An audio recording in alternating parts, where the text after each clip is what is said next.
Hey guys, we're back. We're enjoying these podcasts. Hope you are as well. And today we've got our friend Zac Mertens, better known as Mr. Zachary out in the world. What's happening? Which camera are we on? We on that one? This one? We got 3 here. That's all right. yours. We got 4. Oh, 4? Where's the Dude, other one? we're so pro. The fourth one is right here. Oh, Because Josh will jump in from time to time. okay. Yeah, Josh couldn't stand the idea of being left out of it. Yeah, I get it. Yeah. I mean, you can't just be back there solo at the blackjack table / production. Do you like our production table? Isn't that cool? I love that, dude.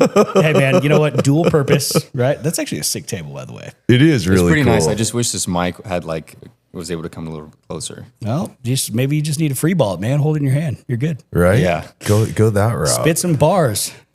So I think it's I think it's you've had an interesting one, dude. In the time that I've gotten to know you, you were already creating content, which I didn't know prior to Hoonigan. But let's jump, because like obviously, I mean, so many people know you from the Hoonigan channel. Yeah, of course. So I think let's jump there.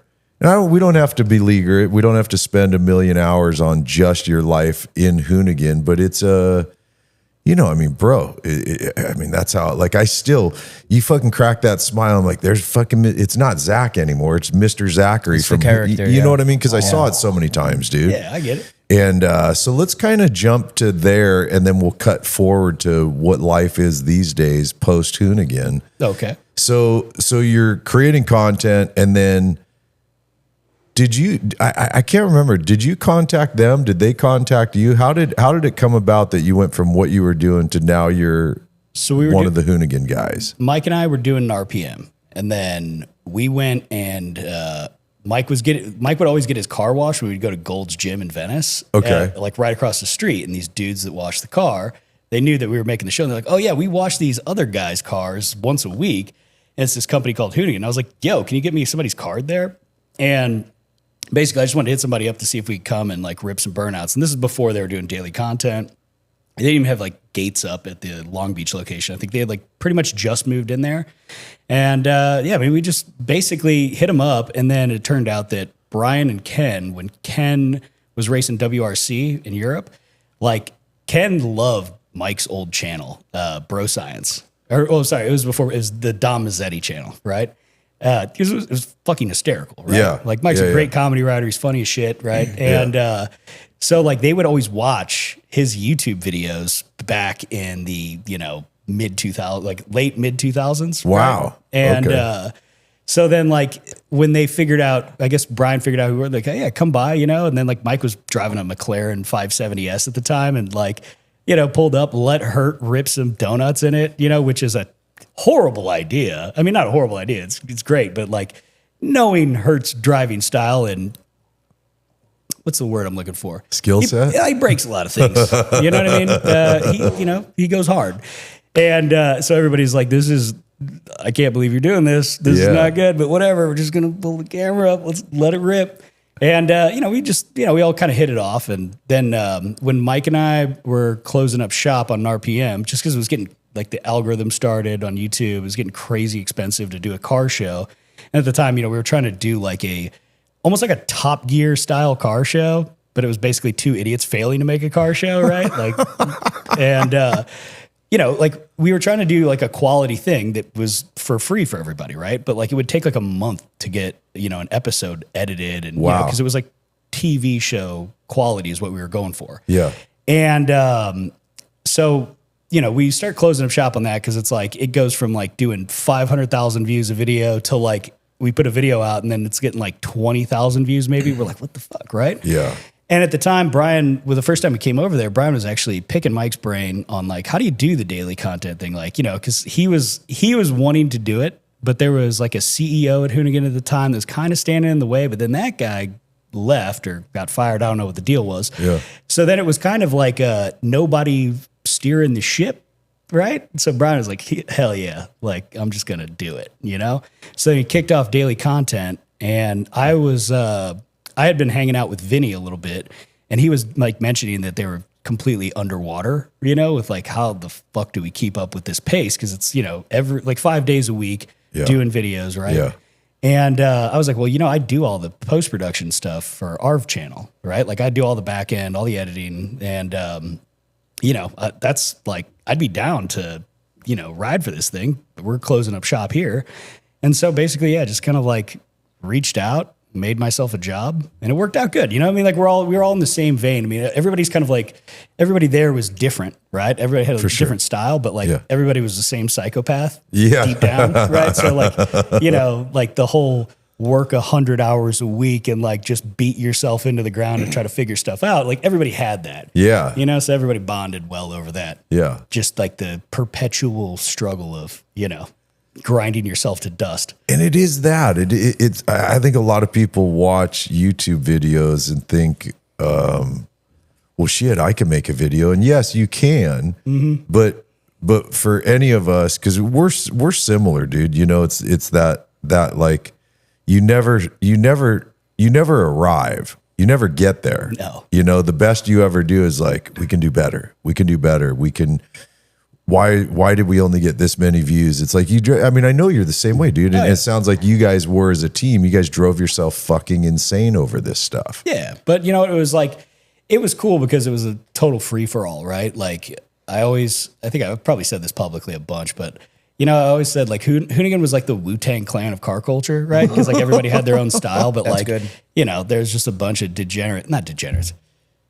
No, you guys are pretty degenerate, scumbags, yeah, doing fun car stuff in like the different segments, right? Yeah, but like especially here's the thing, kids. If you want to be on YouTube, right, you're gonna work a fucking billion times. Can I cuss on this? Yes, please. You're gonna work a fucking billion times harder at that than you would at just like a job that you'll make way more money at for like way longer. Now, like, if you stick with it and if you can deal with the perpetual moving goalpost, it works. It can work out, right? And you find ways to make it work out. But it ain't easy. And it will basically make you go broke in the beginning, whether it's year 100%. or 5 years, whatever, right? Like it is not fucking easy, all right? So That's stop being like all bullshit, like I'm going to be a creator, right? You better be ready to work, motherfucker. That's right. That's anyway, right. I needed to say that publicly because I it's love crazy it though. when I see kids that are like, oh yeah, we want to do this. It's like, no, you don't. It's the truth though, a good man. rant. It's I think of the first year I had this business open 1 year. I still wasn't even hitting break even. I had my friend Chris had invested to get me started, which I still say all the time, thank you to you and your wife. You're welcome. Proud of you. So I'm at that point now where I was 1 year into having the storage facility here. I have a limited amount of resources. So I'm really like, I was living here. I was sleeping on the couch, Yeah. Then after year one of this business where it's growing, but I'm still not even to break even. So I'm not paying myself anything. And then we started the channel. Great fucking idea, right? Let me throw a bigger wrench into this, bro. You got it. And year one of the channel, so year two of this business was me coming in here, working all day long, taking care of my business, which was on its way to paying for my life. Mm-hmm. Then it was figuring out shoots to do, figuring out how to shoot. I didn't know what the fuck we were doing. Me and the two other guys had never done content creation prior to that. So it's figuring out that. Then on top of it, I figure out how to edit. And I got to the point where I was okay at it. I was never a good editor, but I got the job done. I could lay out the timeline and what have you. But it was literally, dude, I remember we used to drop on Tuesday and Friday at 8 a.m. So I would leave here on Monday night, and on Thursday night, I'd get home around 6 o'clock. I'd sit down at my computer. I would edit until about 7 a.m. I'd crank out my upload real quick. I'd finish up. That thing would go live at 8 a.m. Then I'd come here, work all day long. And then on Wednesday and on Friday, or Tuesday and Friday, after the video was live and I was done with my work day, I'd go home and drop. But I was doing, you said 100 hours. I was 100, 120 hours a week, every week for a year straight. Yeah. And, and no regrets. It's like, I don't cry about it. It's just, like you just said, when people think, oh man, I'm going to be a content creator, that's going to be my career path. Cool, fucking A. Plenty of people do it, man. Here we are doing it, right? Yep. Just be prepared to put in a shit ton of hours. Good chance you're probably going to have to work 2 full-time jobs. One is content creation that costs you money. one is the job that pays for you to be a content creator. And hopefully you get it to where the one makes more than the other. Oh, yeah. Right? Here's a good tip. Start younger, too, because I started when I was 30, and holy shit, man. Like, it was way easier then. But, like, man, if I would have started when I was, like, 18 or 20, you got, like, you got countless, you get so much energy, right? Whole you different can game. Figure stuff out. You can just dedicate. Maybe you can just live with your parents or something, which would be sick. Whole if I could do different that, game. But, You think you're dumb starting at 30 or whatever. Bro, we started our YouTube channel. This coming December will be 8 years since we started the channel. Tomorrow, I am turning 60. Do the math. Last time I looked, that means I started at 52 years old creating content. do you know how to do math, man? You're not 60. Yeah, right? You're not 60, Isn't that brother. crazy? Damn, dude. I can't believe I'm turning 60 tomorrow. Holy shit. Happy birthday, brother. Thank you.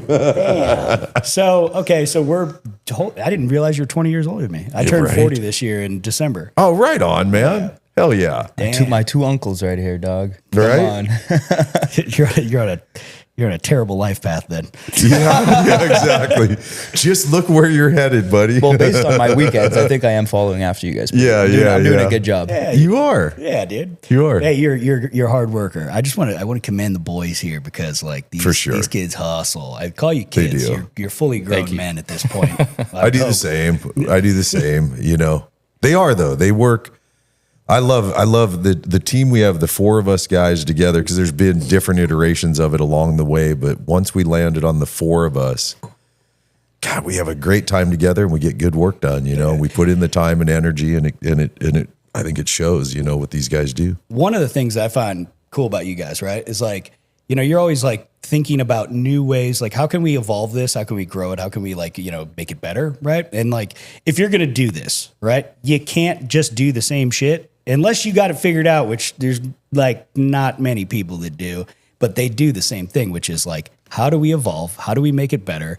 And then like staying on top of it. I mean, shit, how many times did you guys like call me like, hey, you think we'd come in for a podcast or like do another episode? I always hit you up. Yeah. Or like, with the Brendan thing, right? Where it's like, hey, we want to try something with like, maybe throw another person in the mix, see how that works. And that was fun. cool, right? That was a good fun episode. And it takes an effort. Like, so if you got a team, right? If you got like a group of people that everybody can put their heads together, it doesn't just beat you into the ground. It never Yeah. stops. We're always texting and calling each other, figuring out like, hey, do you think this is a good idea? Should we try this? What about this? Constantly, man. Always. Constantly. Yeah, we're always looking at everyone else's content and seeing, can we take something from there? Or maybe we could try it here. Would it work? You got to that review whole the thing. tape, Yeah. Constantly. Yeah, it's like if you're going to go into a fight with somebody or you're going to go into a game, you're always going to watch your opponents, figure out how they're doing stuff, right? Yep. How can you do it better? Yep. Otherwise, you'll fall behind. Yeah, and I and think that happens a lot in this field.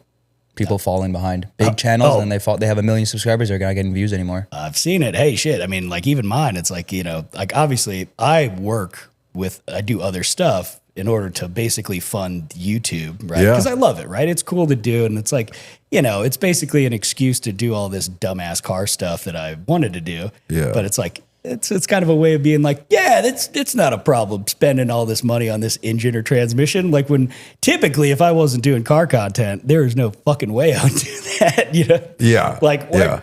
it's like it'd probably be better to maybe invest that money for a future than just throw it away on something you're probably going to grenade doing something stupid. Yeah, but you also know, I think I would venture to guess you've got a perspective that's different than a lot, in that you were part of something that grew to massive, massive levels. I mean, Hoonigan, I'm sure you see it all the time, bro. I see stickers on cars. I see t-shirts on people. I still see Hoonigan all the time. You guys grew something.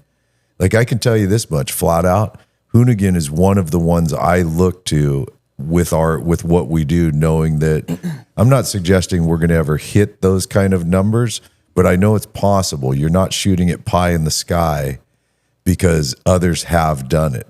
You're going for something that's measurable, not likely, but it's measurable. And for me personally, I'd rather be fucking chasing after that one than chasing after the one where it's like, yeah, when I turned 65, well, shit, that's a bad example because I'm 65 in 5 years, but you get the gold watch and you retire and then you like that's a boring life path to me. I like the challenge of, Hey, you know what? You got to have purpose, but I think it's cool. And like the one thing that so when I moved to Los Angeles, right, the thing that made me like make that decision, right, like that kind of like solidified it, was that you seen things were possible. Whereas like in Missouri, I didn't necessarily see people doing it. You know what I mean? Like nobody was really doing new stuff. It was like maybe you go work for the family business, or, you got to do construction or concrete or, whatever. Or, there's some folks that had like, family lineage money, but they're like super huge outliers. But it was like, oh yeah, my dad owns one of the 4 hinge companies in the world. Shout out to Augie. I hope you're still alive, bro. But yeah, man, it's like, it's cool. Like when you can see, it's like, it's possible. And then you realize like those were just normal ass people, right? It's not like so far removed, but it's interesting when you get to meet people like that and then also hear the story and see like, oh, there was a lot of really shitty stuff that had to happen, like real, like, some people call it failures, but like just getting kicked in the nuts by life in this business, right? But when you see it's possible to actually come out on the other side with success, I think it's cool, right? Yeah. And like when you see something's possible, you see like the 4-minute mile, right? Like nobody thought it was possible. Then like one dude does it, and then like the next like couple months, like everybody's banging it out, It's like, it is. You just gotta like, how do you drill down and figure it out? Yeah. And so I think that's tight, man. Yeah. So, all right. So let's jump back to Hoonigan. So now you're part of Hoonigan. What was, besides being one of the faces on Hoonigan and one of the dumbasses, as I think you were calling it. Scumbags, right. I'm sorry for using such horrible terminology. Oh, no. I've definitely done a lot of dumbass stuff in my life. So yeah, I can take that one. Yeah. But so along with being one of the faces of it, because you were one of the main characters on Hoonigan, what other roles did you play within that business? So it started out, so I came on board essentially as an editor at first, right? But Brian knew that I could be on camera because we did the RPM thing. But my actual job starting out was editor. And then I had really good workflow. Because the guy that taught me how to edit is a beast and also a psychopath when it comes to organization and like how do you be faster and faster, because he makes like TV shows, right? So I didn't have a bunch of the bad habits that I think a lot of people get when you're trying to figure out how to edit, you know, and you're just like, well, whatever, but it's like you basically waste a bunch of time. So with that, it became a thing where I would start teaching guys like, hey, like, listen, like if everybody gets on the same hotkeys, then like, and everybody has the same project layout, then like if, you got to leave to go shoot, somebody else can jump in, just straight up jump into your project and, and then blast it out. Because at that time, we were having to like, we were having to do a lot of work. Right. Yeah. And then, so I moved up to director of original content, and then a bunch of like the behind the scenes stuff, while we were also like, everybody that was on camera had a real job at Hoonigan. Yeah. There was like, I think Gary King was the only person that ever got a job where his job was just be Gary King, right? He's a special human though, Yeah. But like, it just had to be that way because there wasn't money, like it seemed like a huge thing for a long time, but like realistically it was, it was run super tight to the wire, right? Forever. Yeah. Right. And then, then eventually I moved up to Utah and was marketing director for HRD, so Ken's unit. And that was basically just all like the race team stuff and everything Ken Block related. And that was cool. That was like getting a PhD in marketing, right? Which I straight up, like when he asked me, I was like, dude, I've never had like an actual marketing job, like, so I don't know if I can actually do this. He's like, oh no, you got it. You're good. You understand how to do it. He seems like he had to have been brilliant given that he grew DC Shoes to what it once was, and then turned around and grew the Hoonigan. And I know none of this is all by himself, but he seems like the marketing whiz behind both. Yeah, I mean, well, look, yes, like Ken was super special. Brian as well, like Brian's a fucking genius. Yeah. Like, but where Brian is like the kind of more archetype for like a creative genius guy, where it's like, the whole life can be falling apart in shambles, to being like maybe scattered here and there, buying project cars left and right that has no business doing, but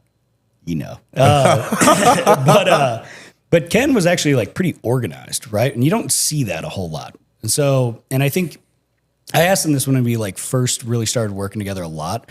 And I was like, how the fuck do you keep up with this? Because like the travel schedule's insane, right? The sheer amount of things, just even Hoonigan related, was a ton of stuff, right? And then on top of that, he is running like multiple other businesses, right? Like, and then, building out this like insane ranch that was like, all this other stuff. And I was like, how do you just keep up with this? And he just like pulled out a notepad. He's like, when I was building DC, I learned that like if I didn't have a list and I didn't physically write this shit down and cross it off, like shit would fall through the cracks, right? So just like got really focused with that, and he would just have basically a notepad and eventually that became like digital, right? Sure. But he always kept like, a list of shit, and it was like cross it off, and then like basically at the end of the day, what wasn't crossed off, that would go to the next page and it would be at the top of the page, and then it would just build on that, Wow. Now maybe that was like 2, 3, 4 pages deep every day, but it was like, what are we doing? And then he got me in the habit of doing that, which I've fallen off a little bit, but it's something I started trying to pick back up again. Yeah. Sorry, I keep burping from the coffee. But when you physically write it, there's something different. Like, if I put it in like my computer or like my reminders on like Apple or whatever, like it's really easy to just not open that, But if you got a list that you're carrying around with you every day, even if it's like in your pocket or your backpack or whatever bag you got, and you physically write it, you're like, I gotta do this shit. And then, man, that feeling of crossing that off feels so damn good. It does. You bring it into the real world when you do that. Yeah, I mean, you're making like a physical thing, Yeah. And there's some power to that. Yeah. For sure. Right? Yep. So I'm not saying it was all that list was like that's like the golden ticket, but like, fuck me, it works really well. Sure.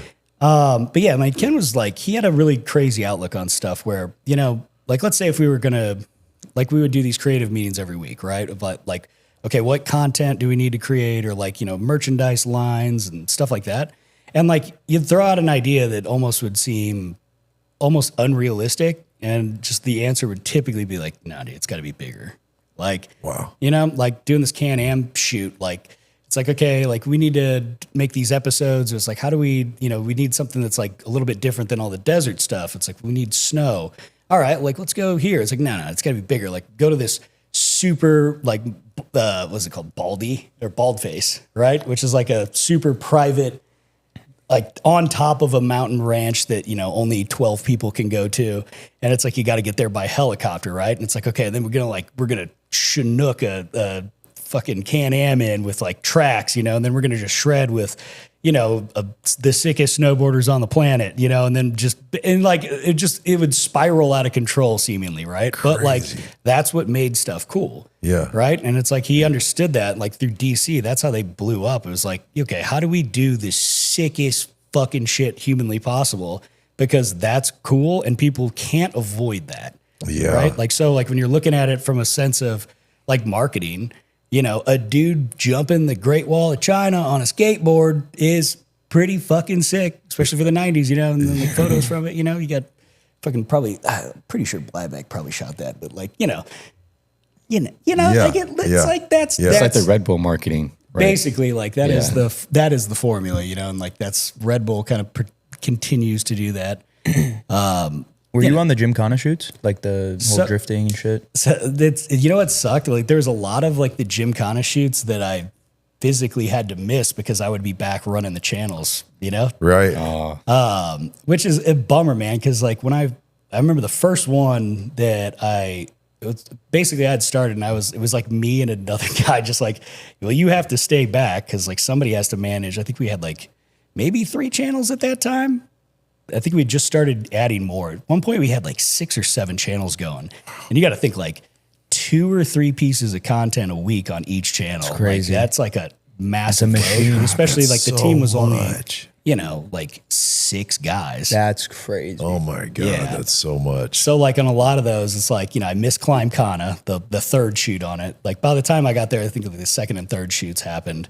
And then, like some of the other, like Gymkhana 10, had to be back on that. So, it kind of sucked, but it's okay. I'm sure you got good stories from. I got, What's your favorite one?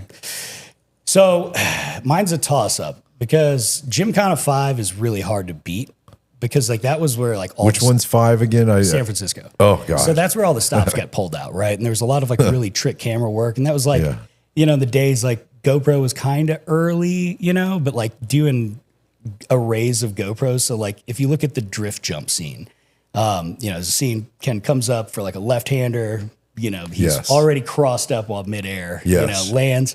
But that shot's like repeated 9 different times, right? Wow, but it doesn't seem like it's repeated 9 times because it's like from all these like super sick angles. And then you got like the GoPro array where it's like kind of shot like how they did the Matrix, right? So you got like an array of cameras and it looks like it's slow motion, but it's arcing around. Yeah, and it goes like that, yeah. And like stuff like that. And that was also like, I remember watching that and just being like, fuck. Yeah. This is so sick. Unbelievable seeing that. And then, but Gym 7. Which is which one? Los Angeles with the That's unicorn. the low rider and he drifts under. Yeah. And like that's between 5 and 7 are my favorite. Obviously, I like 7 a little bit more on the side of like because it's the Hoonicorn. And I like V8 shit, you know? Yeah. And also like Ken's driving that thing like a savage. After not even like he had like no test runs on that too. Like the car got finished. Yeah. Dude, look at that. From curb to curb. Oh yeah.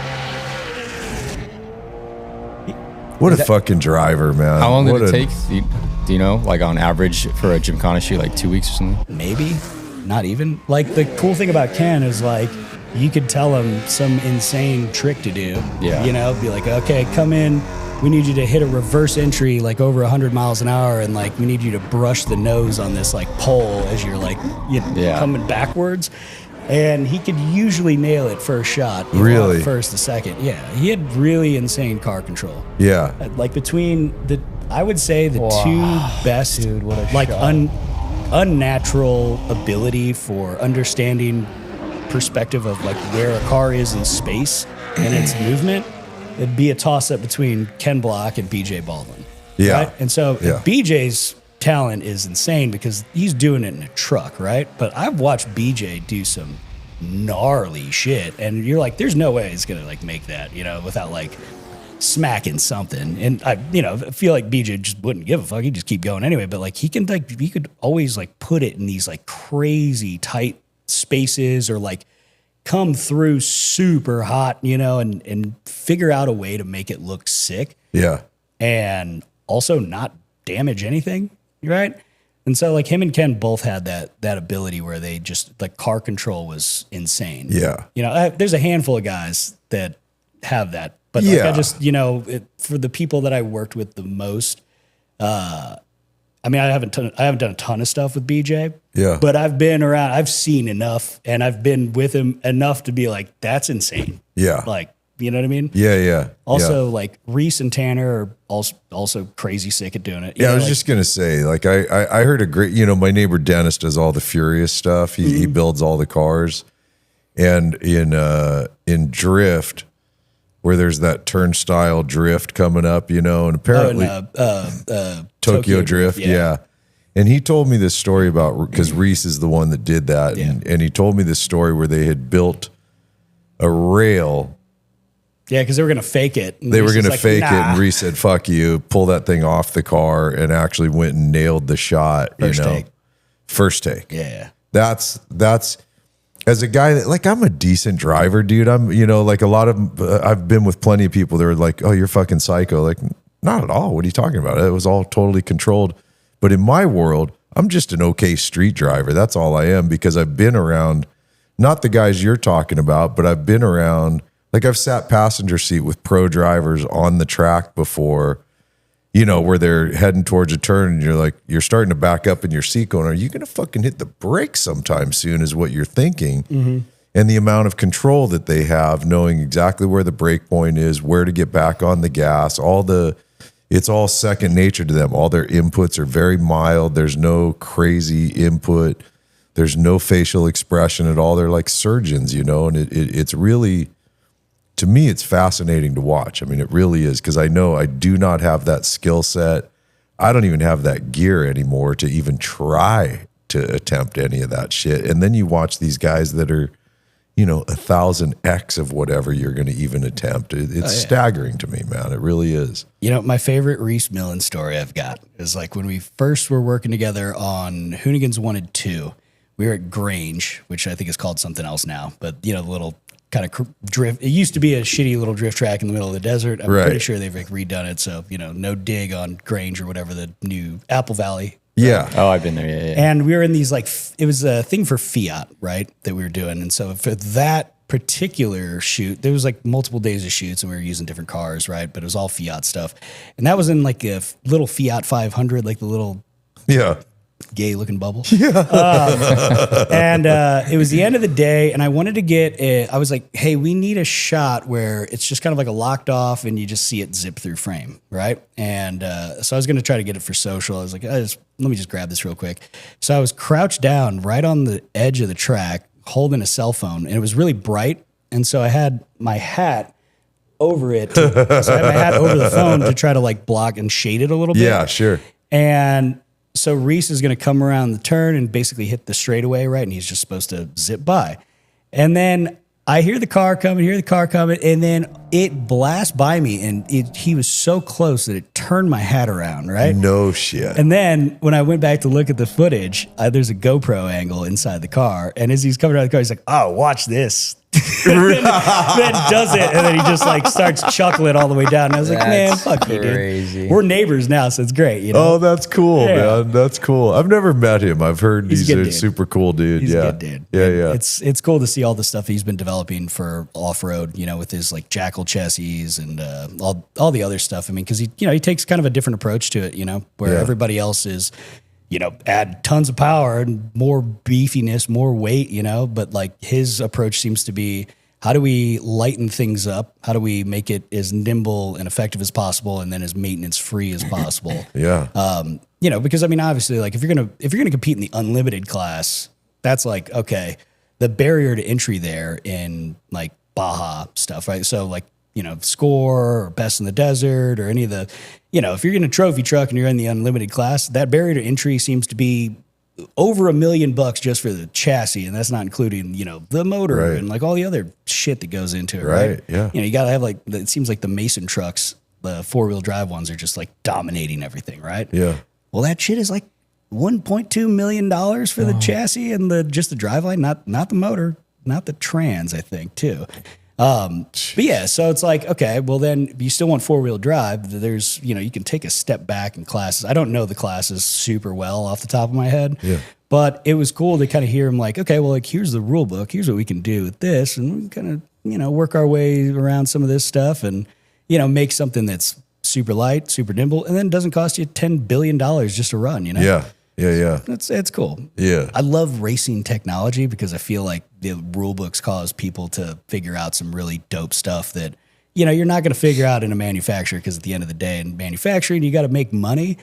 And this is like a dick measuring contest will always like bring the best out of people's talents. I agree, man. I agree. And I think the rules are great because they find ways around it. That's where some of the greatest creativity comes from. Some rules are great. Some are. Oh, yeah. Don't get me wrong. Some racing is getting really neutered. All right. And so, Couldn't agree more. Yeah. Some of it has gotten very boring. I mean, I've lost my interest in IndyCar because of that. And IndyCar used to be, you had Formula One and right there behind it, you had IndyCar. Now you got like, it doesn't hold my interest personally, Sorry, IndyCar, no knock, just not my thing anymore. Now, I know you like two-wheel stuff. I take it you've seen the Isle of Man, or what's the one they do in Ireland? Those are the most psychotic motherfuckers Isn't on that the planet. Isle of Man is in Ireland? No, Isle of Man is off the coast of the UK. I always say Tom Cruise should do a movie with Isle of Man. Isle of Man movie would be sick. That'd be insane. It would be.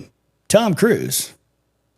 Dude, that Make it happen. Those guys that is some of the craziest shit I've still never been, and I got to make it over there. I've got to see it face to face. I'd totally go down there with you, man. That'd be fun. I keep getting invites, and we had the last 2 years we had events that basically the 2 weekends back to back that happens. I've had events on for the last 2 years, but like this next year, I'm hoping that we can just make that clear so I can get over there, because like it looks like I've watched it since I was a kid. Yeah, me like it was too. on Speed Vision all the time. Dude, I've watched it since before. I mean, seriously, like I remember my uncle introducing me to that stuff when I first got into sport bikes. I was probably like 17, 18 years old, and it's been going on forever. I mean, it's forever. I think last year was the first year that nobody died. Wow. If I was going to say they always. We need like a Jamie. Fact check that one. Yeah. Can somebody fact check that? Make sure, because like it's funny, because on average, I think based off of the years the race has been running and then versus the deaths, it's something like 1.6 or 7 deaths How do per you get year. a 0.6? There was no 'cause it's like some fatalities year- during the 2025 Isle of Man event. There was none. No fatalities. Oh, look at that. Wow. So even that's the Isle of first year Man's ever. getting soft. All right. Come on, Yeah. boys. Go harder. Jeez. I can't imagine. See, that's another one. I've ridden. I mean, now I'm on Harley. I keep it. Yeah. I'm pretty chill, the same. But my sport bike days. I mean, I remember the first time I finally got my knee to touch the ground. I was like, all right, we're It's a getting sick good feeling, at isn't this, it? right? Fuck yeah, it is. Have you hit 200 before? Oh, yeah. A lot. Have you really? Yeah, because I used to exclusively ride 1,000cc sport bikes.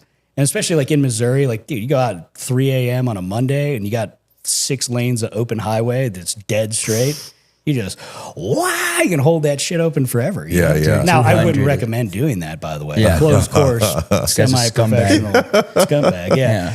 But no, I mean, I did a lot. I mean, like, I love the feeling of going really terrifying fast. Yeah. And I used to. yeah, I don't as much anymore. Like, so I don't think my vision and my reaction time. Yeah. I don't know if it's just due to I haven't been riding big sport bikes for a long time, but like it's the last time I did, I had an Aprilia that was loaned to me. It wasn't the craziest one. It was like a 2.0 V4 factory. So it's like a 1100 cc. Nothing crazy. It was, compared to stuff 10 years ago, it's real fast, but like, there's faster bikes, right? But like, as I was trying to mash down the 405, which like I used to do at like breakneck pace all the time, I just remember feeling like, I don't know if I have the reaction time to, just in case some idiot wants to just cross the double yellow, not looking. Have you been in an accident before? Oh yeah. I've How been many? hit twice on bikes. Wow. All the same weight both times too. It was like somebody just deciding to coming head on, make a left turn. It's the most common accident in motorcycles. Yeah, it is. Yeah, the first one, the last sport bike I had like a really nasty cross plane R1. It was cammed. It was savage, right? And that basically happened. And luckily, I was able to bail off the back of the bike because I couldn't rotate it enough, like locking up the rear tire, because somebody was coming around this girl. And she kind of panic braked and threw her hands up. And but so I just kind of did the tuck and roll off the back. And I watched the bike cartwheel over her car. And just that would have been you. I remember sliding past her car and I was like watching the bike tumble down the street and sparking and stuff. And you could see gas coming out. I was like, oh, dude, it's going to blow up. This is going to be so sick. And then when it didn't, I was just like, damn, that really wasn't worth it. Like, I feel like if the bike would have exploded, You would have had a cool story. yeah, You would have dude. made yeah. My scariest crash ever was because I've had a good handful on sport Dude, I bikes tell when Sean was all a the time kid. he's got one left in him. He's Yeah. had 8 accidents. I think like I've a cat had with like 9 8, lives. I want to say. Oh, you got more. You got a couple more on you. Nah, yeah, but let's not. Nah, yeah. But my scariest one was, and it 100% my fault, 101 freeway, 75-ish miles an hour, no mirrors on my bike because it was course. cooler to not have mirrors on your bike. Who needs Need them? that for? You don't need to see what's behind you, brother. And I look over to make a lane change. There's a cute girl in the car, so I take an extra second to look at cute girl. As I look up, Buddy X comes across, takes out my front wheel. I Superman over the bike. Oh. Now I'm sliding down the freeway. I look over, I see my bike slide by. I go, good, my bike's not going to hit me. That's good. Keep sliding. Nobody hits me. And then I remember, here's my genius level of thinking. I'm on the freeway, and there's a lot of cars on the freeway, by the way. And I remember going, all right, stay down. So a car, if it's going to hit me, it's going to go over the top of me instead of me standing up And getting plowed. and getting hit. And sure as shit, by the time I laid there for a couple seconds, I was like, I don't think I'm going to get hit. And I stood up, and the whole freeway, of course, is at a complete fucking standstill. a guy jumps out of his car and he goes, I saw it happen. I'm going after the guy. And I'm yelling at him as he's driving away. No, help me pick up my bike. Because it was back then it was a GS 1000. So it was a heavy fucking, not even a GSXR. This is even before that, you know? And yeah, that was a bitch picking that bike up. But luckily enough, I picked it up and rode home. You know, nice. I mean, you rode it home, huh? I rode it home. Didn't knock the clip-ons off or anything? Well, did it have clip-ons or was it? No. Okay. This is an old bike. This is like a 19. I want to say it was a 1983 GS 1100. So I it was like believe. handlebar to. What is it, Sean? Yeah. 19 what? I think it was a 1983 Suzuki GS 1100. Big tank of a motorcycle. I used to use it for. Trying to picture it. Back then, I was a motorcycle messenger all through my 20s. So I spent my days splitting lanes at way too high of speeds. That doesn't look a heavy, safe way bro. of saying I was delivering narcotics to people? No, That's not the one. That's not the one.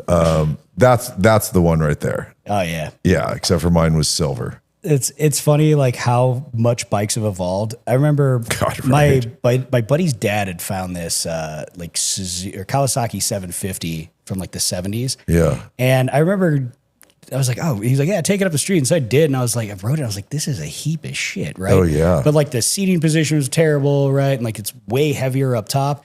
And then I remembered like my mom got caught doing 120 on one of these with her cousin on the back of it while they were wearing like Daisy Dukes and no helmet. That's crazy. And like back in the 70s. Yeah, man. And I was just like, fuck, my mom rode one of these like heaps. Like I was like, this Well, is you actually think about dangerous. it, at the time, it was probably the state of the art bike. It was. You know? It was brand new. They this was the first 750 bike that was released. Yeah. So I don't know the exact year. I'd have to, call her up. But Like I remember, pull up this one, Josh, because it'll be funny to look at. But this was so forward thinking for its time. The GPZ 550, Kawasaki GPZ 550. At the time, this was the first bike, the street bike that had been released with a fairing. Wow. And you were like, oh my God, it looks like a race bike. I mean, look at that fucking thing. it looks like a kid's toy. I mean, the like, Oh yeah, dude, are you kidding me? But at the time, I remember legitimately, same as, and you can go on and on about it. I remember the very first GSXR 750 in 1986 when that bike came out. Yep. It was staggering. I mean, it was the first time you saw a bike that was like, all right, so I can go out and pretend like I'm Kevin Schwantz or Eddie Lawson or one of those dudes. I know you don't know them, but they were your MotoGP guys back in the day, Yeah. You know what? Most kids these days will never understand the struggle of trying to sync 4 carburetors. Well, I won't either because I don't do mechanical shit, but I know exactly what the hell you're talking about. It is a pain in the ass, Yeah, especially yeah. if you're not good at it. There's some like old wizards out there probably still a lot around that can do it just by like, oh yeah. But yeah, Charge good money for that too, dude, because there's like 4 guys left on the planet that can do it. Mm-hmm. Yeah. Dude, by the way, do you know Scott Bertzel? I don't. He had the old Smoky F1 truck. Oh, sure. He I does know Land exactly. Speed stuff, Pike Speed stuff. Yeah, I know exactly who you're talking about. So, Yes. Scotty's been a homie for a while now, and I remember I had known him for a few years, and then we got talking about motorcycles somewhere. He's like, yeah, and Scott always used to say like, oh yeah, I used to be a psychopath. That's why I don't drink. And I'm like, nah, anyway, but we were talking about bikes, and he's like, yeah, dude, I rode Isle of Man on a 2-stroke, like a big 2-stroke, which Like the 500 or Yeah, something? yeah. Oh, God. yeah, and like I was just thinking, I was like, first of all, Isle of Man is fucking insane, right? But to ride a 2-stroke at the limit, you have to be like fully wooded, the whole like, you have to be on the pipe, because then the power band's just all top. You know what I mean? I mean, you're talking about 12, 13, 14,000 RPM bikes, Yeah. But yes, Scotty is a special kind of psychopath. Yeah. Those things were so fast. The reason why you don't see MotoGP running 2-strokes anymore, they got so fast. The 500cc 2-strokes got so fast at Daytona, they were starting to edge on 200 miles per hour coming around the Roval. Wow. And so they went, yeah, this is just getting too psycho. And so they backed it down to the slower bike, which is the 750 class. Yeah. You But know? I mean, the MotoGP bikes are still terrifyingly fast. That's And what I like, mean. They're but they're way more predictable. And anything 4-stroke, you have a much broader torque curve. It's not just like a wait for it, zing, all your power, you know, basically like essentially like imagine turbo lag. Yeah. But like add nitrous on top of that. It's like on a bike that weighs 300 pounds. Yeah, the front end just wants to come up. Oh God. Yeah. My first street bike, of course, 2-stroke RD 400. Hell yeah. Back in the day, that was the screamer, you know? I mean, it sounded like a fucking bunch of bees in a can. That's sick. And it was a screamer because nothing. Here comes the front end. Nothing. Here comes the front end. Wow. Yeah. Insane. That was the first bike I crashed, of course, because it was my first street bike. Hell yeah. I like the king of the bagger stuff too. I think that's cool. Oh, like, yeah, dude. The bagger Big racing Harley league? bagger racing, It's wild. I was just up in Wisconsin with my buddy Jamie. He owns a spot called Fuel Moto, right? And they do some like real badass, you know, Harley builds, like big engine stuff, right? And we were going over some numbers in comparison to MotoGP and bagger racing. And it's wild how close they are. Like if you go to like Circuit of the Americas, like the MotoGP numbers, like so for like fastest lap versus fastest lap of like a bagger is not that far off. Really? That's like, crazy. Yeah, you could probably look that up. It doesn't surprise if me, I though, remember man. correctly, it was like a second or two, which is not a Insane. whole lot. Yeah. That's For a insane. big bag, for what the bikes are. Yeah. Yeah. But also like was talking to another buddy, my buddy Chris owns this company called Swicky, the, you know, motorcycle exhaust, right? And we were on this same topic with one of his guys there, and he was like, yeah, so like the interesting thing though is like when MotoGP guys, like, you know, they're like jockeys, right? Like usually it's a smaller guy, right? You know, 'cause you're trying to be as light as possible. Oh, yeah. But like they can't seem to manage the same kind of like performance out of a bagger because bagger stuff, you have to physically be a bigger dude to just muscle it around. Yeah, I believe Because that. you need Yeah. the physical weight to throw that thing into a corner. Yeah. It's a 10-second difference, Zach. Oh, it's a 10 second. Sorry. There was a 1, but still. There's a one. But even still, I mean, I know 10 seconds is obviously a That's a lifetime lot. in Yeah. racing, Yeah. but you also think about a sport bike versus a bagger. Yeah. It's like, You know what I mean? I would Formula have One thought it'd be versus like Trans Am racing. I would have thought there'd be like a minute in between or Yeah. something absurd like that. Oh, you know what it was? I think it's Super Hooligan that was a Oh, second or two that those off. are the smaller. Yeah. I think they're Sportsters or Dynas, maybe. No, Or if you look Buell? I think for the Harleys they actually use like a Pan America motor, something Okay. of that sort. What do you want me to look up? So I think it's like MotoGP versus, I think it's Super Hooligan as a class. I'm not too familiar with all the new different stuff going on. Yeah, I'm not either. I don't keep up with at this point. I honestly don't keep up with it because it tempts me too much. You know, so it's kind of like just don't look at You it gotta and it save the doesn't brain exist. space, brother. Yeah, well, and it tempts me too much. I've got my lowrider ST. I'm super happy. I hit the canyons. Good I times. chill and cruise and have a nice time. You know, and as soon as I start seeing stuff like this, I'm like, I could set up my bike like a bagger racing league bike and. You should. Yeah, but now I'm going back to dragging knee through turns in the Yeah, it's canyons great. where I shouldn't. No, Look, man, no, let's do dude. it. Let's do it I'm done. together. No, I'm I fucking got an done ST, crashing, bro. You got an ST. All right. Let's look. You laugh at me. I have 145-inch motors. forward controls on my bike. I really? do. Hell yeah, man. Is it I get- comfy?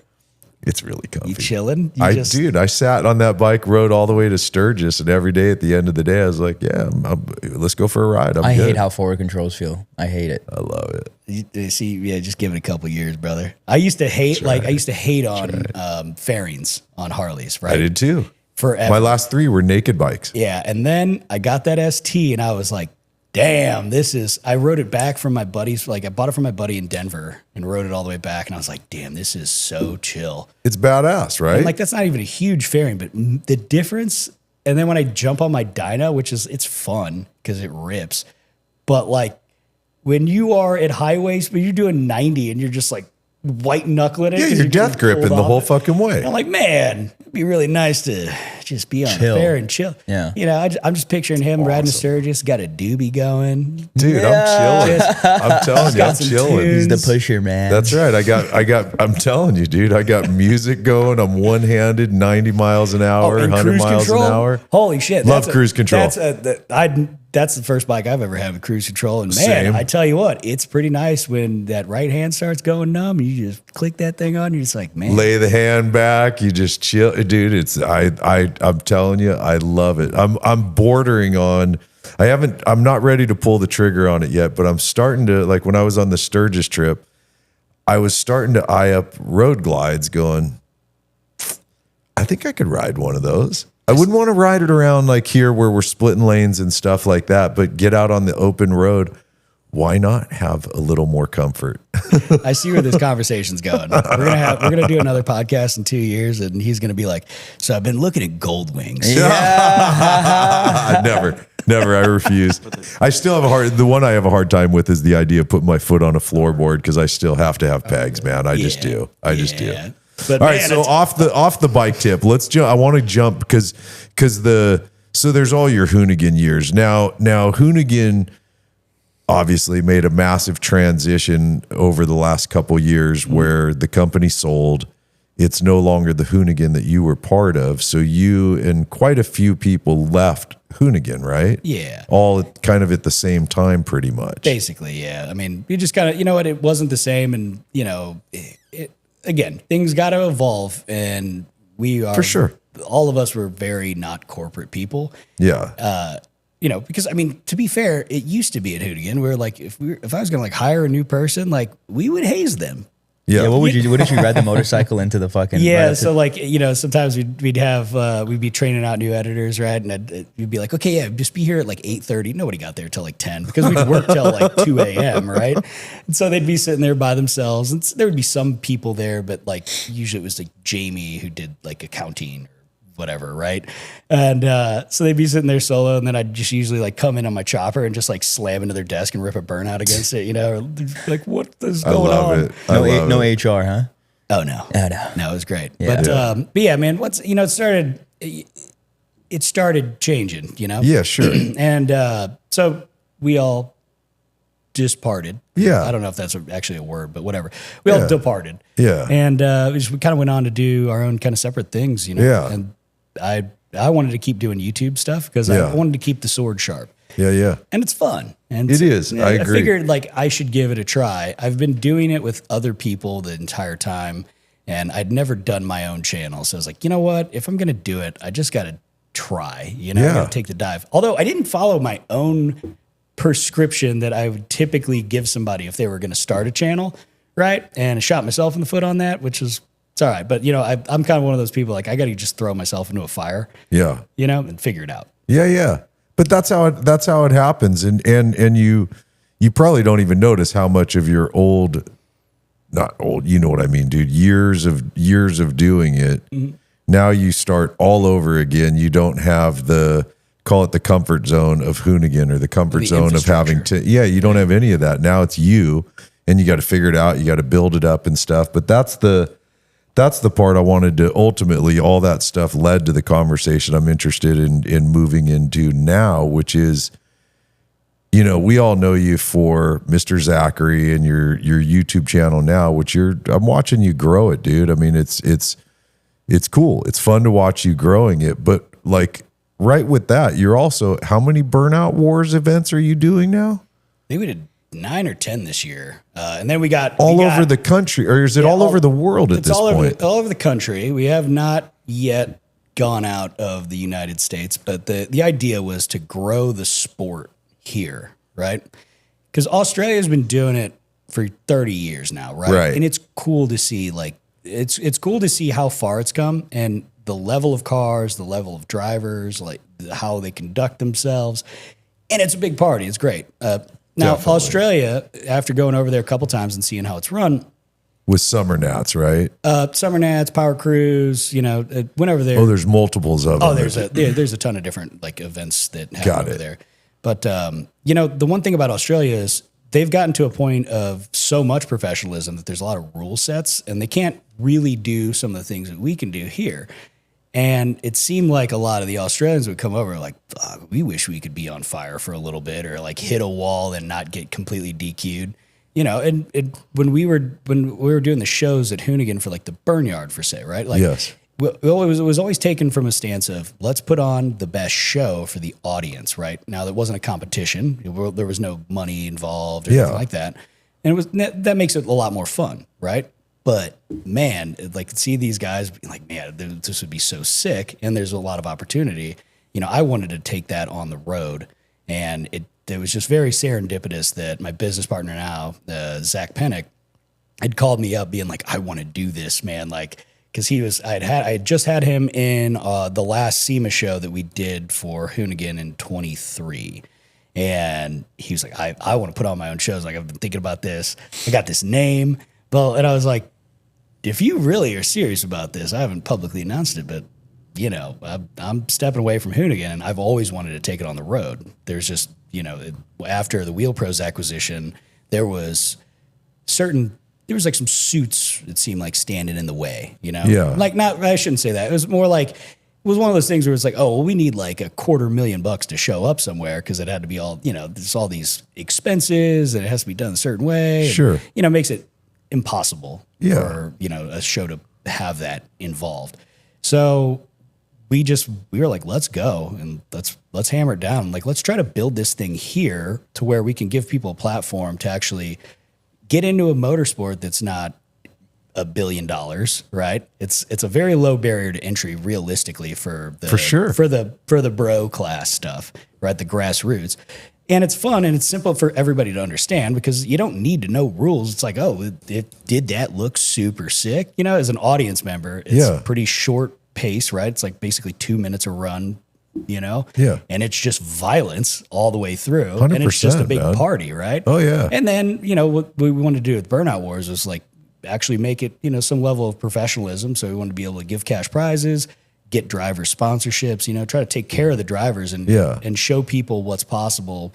So like this whole year, we've been taking care of a bunch of Australian guys and gals and, you know, storing their cars here, helping them maintain them and stuff. And they've been flying back and forth, you know, coming to most of our shows, if not, like some of them just been at every one of them. Wow. And it's just cool to see. And like that was really important too, because people needed to see where the bar is set, right? Because again, when you see it in real life, right, you're like, oh, that's what I need to be doing, right? So the level of skill set, the level of commitment, and then also the level of build. And the Australians have been rad. Like all those guys and gals have been so gracious with sharing information because, you know, they're here, like they want to have a good time. They want to see it grow too. And so they've been helping a ton of the American drivers out. Like, hey, like what setup do we need to run just so we're not like just blowing up motors or catching on fire all the time or whatever, right? You know, tuning stuff, right? Like little tips and tricks that is, you know, usually held super close to the chest. Yeah. So it's been cool to watch that grow and to, you know, be a part of it growing here in the States. There's obviously like, there's multiple people doing burnout competitions, right? I would say there's 3 that are doing it really well. Yeah. As far as like trying to grow the sport, you know, Cletus is doing a great job. The Burnout Nationals guys are doing a great job. I would like to think that we're doing a good job for it. You know, we try to ride really hard for our drivers and, you know, try to give as much as we can to like physically push this thing forward. Yeah. And it's funny enough, like we've been talking about Hoonigan and stuff. Well, like this year, I wound up working a deal out with Hoonigan because they wanted to do a burn yard at SEMA again. I love We this. obviously have a turnkey solution for that. So we actually partnered with Burnout Wars and Hoonigan. So we're bringing the burn yard back to SEMA. So cool, dude. Yeah. And it's been rad because, you know, like now there were some people that were standing in the way of like progression at Hoonigan. Yeah. Yep. They're gone now. And the crew that's still there are like about that life. Right? Yeah. And they want to see the brand grow back. And which is cool because like, you know, obviously we spent years killing ourselves to make that brand badass, right? And like it was our lives. Yep. So it's kind of neat to be able to work back again with them in this capacity. But now like they're like, hey, just like the only rule is like it just has to fucking rip. So cool. We've been going through all that stuff with SEMA. You know, it'll be right in front again, silver lot like we always were. Yep. Hopefully we don't set off all the fire alarms in a few hotels in the metro rail again, but we probably will. And it's been cool. Like, you know, we like on the way up here, you know, we were going through the first round of driver selections and, you know, we have thousands already. I was like, going to say, you must have so many people that submit to be a part of this. Yeah, just for the first round, Zach sent me, he printed them out, like Holy the shit. spreadsheets, and it is like an entire packet of paper for the printer. It's this thick, right? That's just for the first round. That's the first couple weeks of, that isn't even clearing the last 2 weeks of submissions. So it's like, it's wild. Now, of all those submissions, how many people will actually get to be in the burn yard competing? So the problem with SEMA, that space is small, right? Very small, for sure. And the cars have to be there. If you're participating that day, they have to be there all day because you can't move cars around during SEMA, right? So there's only space. We're trying to figure out if we can kind of rearrange some stuff to maybe get 45 cars a day in there, right? For the hot pits. Still a lot, man. But we're basically, we have to cap it at about, I think it's like between like 100-ish, 120-ish vehicles for the entire week. Just because. God, that's tough, huh? To cut it down that small. It's hard, man, because there's so many cool cars being submitted, and like, people that absolutely rip. And, the idea is like, we need to run the best show possible. Right? Yeah, and for sure. But it sucks when you know that like, oh man, I know this person drives like a motherfucker, right? And I know their car's great, but it's like, we only have this much room. Yeah. So like, and then there's like a level of diversity that has to occur because we want to stay true to the kind of the Hoonigan brand of things where it's not just, we don't want it to just be all pro blown methanol burnout cars because that'll get boring after a while, right? So there's the element of drift cars. There's the element of, we got some pro, like pro short course trucks. I actually got, this is fun. I haven't announced this yet, but I'll announce it live here. So I convinced Ram to give me their Craftsman Series truck that they're about to release. So we're going to be sending that in the burn yard. Oh my God. I was just going to ask you this one too, dude. If you, because I know you and the other Zach, we actually got to shoot with Zach out at LS Fest East a few years back. Cool. Like, I mean, I barely know the guy, but fucking cool. It's funny that it's two Zachs working together on this. I mean, it couldn't be more perfect. But so are you guys, you're not able to compete in this. No, we don't compete in our but you'll shows. get out and throw down. Oh, we get out and get down. I mean, this is the problem. I have been the only person that owns the company that has not campaigned a car, right? So that's why I'm trying to finish Whalen right now. So for SEMA, finally getting Whalen back together. That's my two-door Tahoe. It's got a blown Dart Block 427, but this is it's four-wheel drive truck. So yeah, we're trying to give four-wheel drive burnouts. A little nod to Ken. Yeah, there you go. Got to be burning all four. So that'll be fun. But I mean, Zach and Lacey, like they always throw down, and it's cool. But we never want to try to even compete in it because it's just it's not fair. No. Right? Like that would be kind of a dick move. Yeah, I agree. Unless it was like a fun thing. I think Cletus Garrett does like a good job of that where it's like, all right, hey, like, you know what? You got to compete against me. Like, but the prize is big. Sure. And, that's fun. He's got a good spin on that. But, sure. For this, we just want to focus on putting on the best show. The run of the show has to be good. Everybody's got to be taken care of. We don't want people coming and trying to participate and then being like, we got fucked here. Like, why, why am I not getting answers? Or like, why was my car on fire for, 50 more seconds than it needed to be, right? We take this show very serious. Yeah. So, but yeah, we like to party. And then Zach and Lacey go out. And like, I know Zach, we finished our last show in Atlanta and then he did Ice Cream Cruise right after that, put a motor, he windowed the block in Atlanta, put a new motor together. And then I don't know what happened, but he got it, drove all night, didn't sleep, got there, did his like qualifying run, and the cylinder heads melted. Like, I guess cylinder 1 and 3 basically melted together because it leaned out a little bit. Holy shit. I think it's just like an issue with like a fuel pump or just not enough fuel delivery because now he's running a 1471 on top of his.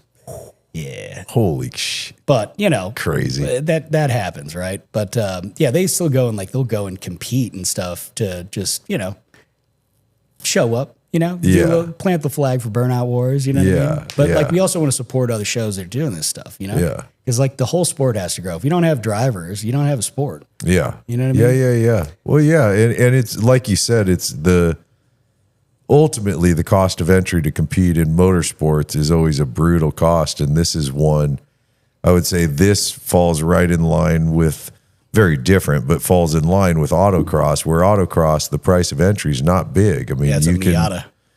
I mean, like legitimately, you don't have to have a big badass, you know. I mean, we were just talking the other day with my friend Jeff Reeves, who used to race in Pirelli World Challenge with my brother and a couple of other of our friends. And, you know, on a low budget, competing in the, what was it called? It was like a spec class. They were racing Mustangs and Camaros and stuff like that, you know, and those guys on a low dollar were spending $500,000 a year per car. Didn't you say 900,000 at some point? That was for 2 cars. Okay. So that's what I'm saying about, because I know from my brother's budget, him and Roger were both spending about $500,000 a year as technically gentlemen drivers, you know. That's a lot of money in a spec class. Now step it up to the GT3 class, you know, more than double that cost. And what about Formula One? Isn't that like 10 million a year? It's many, 10 million. Many Formula more. Formula One edges plus. close to $500 million per car. car? Yeah. 100%. Holy shit, bro. And then even higher for the 10 million on when what you the have fuck, bro? when you have Lewis Hamilton as your driver, or Max Verstappen as your driver, or any of the big guys. Now you're talking about $1 billion per car. I mean, it's staggering, the fucking dollar amounts, crazy. dude. Yeah, It's staggering. Have you been to an F1 event? I mean, it's, man, it's nice when you get to go and you get the full VIP treatment, and then you get to be all in the paddock. And then you get it, right? Like, then you understand. Oh, well, yeah, it's like, man, people are. Formula One it's team like, costs 150 million to 350 million per year.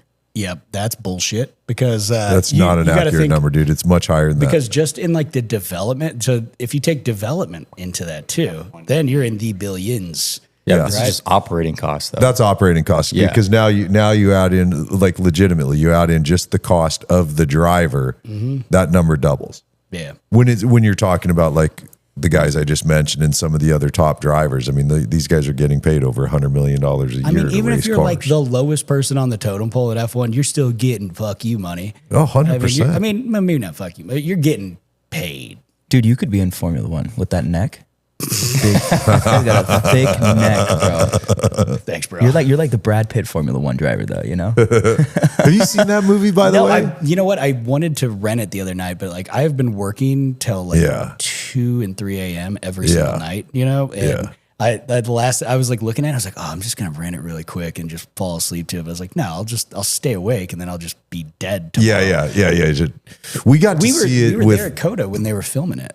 Oh wow. Yeah, Vinny and I were there. We were there with the donut guys. We were all was it Honda HPD brought us out, which it was pretty sick. Yeah.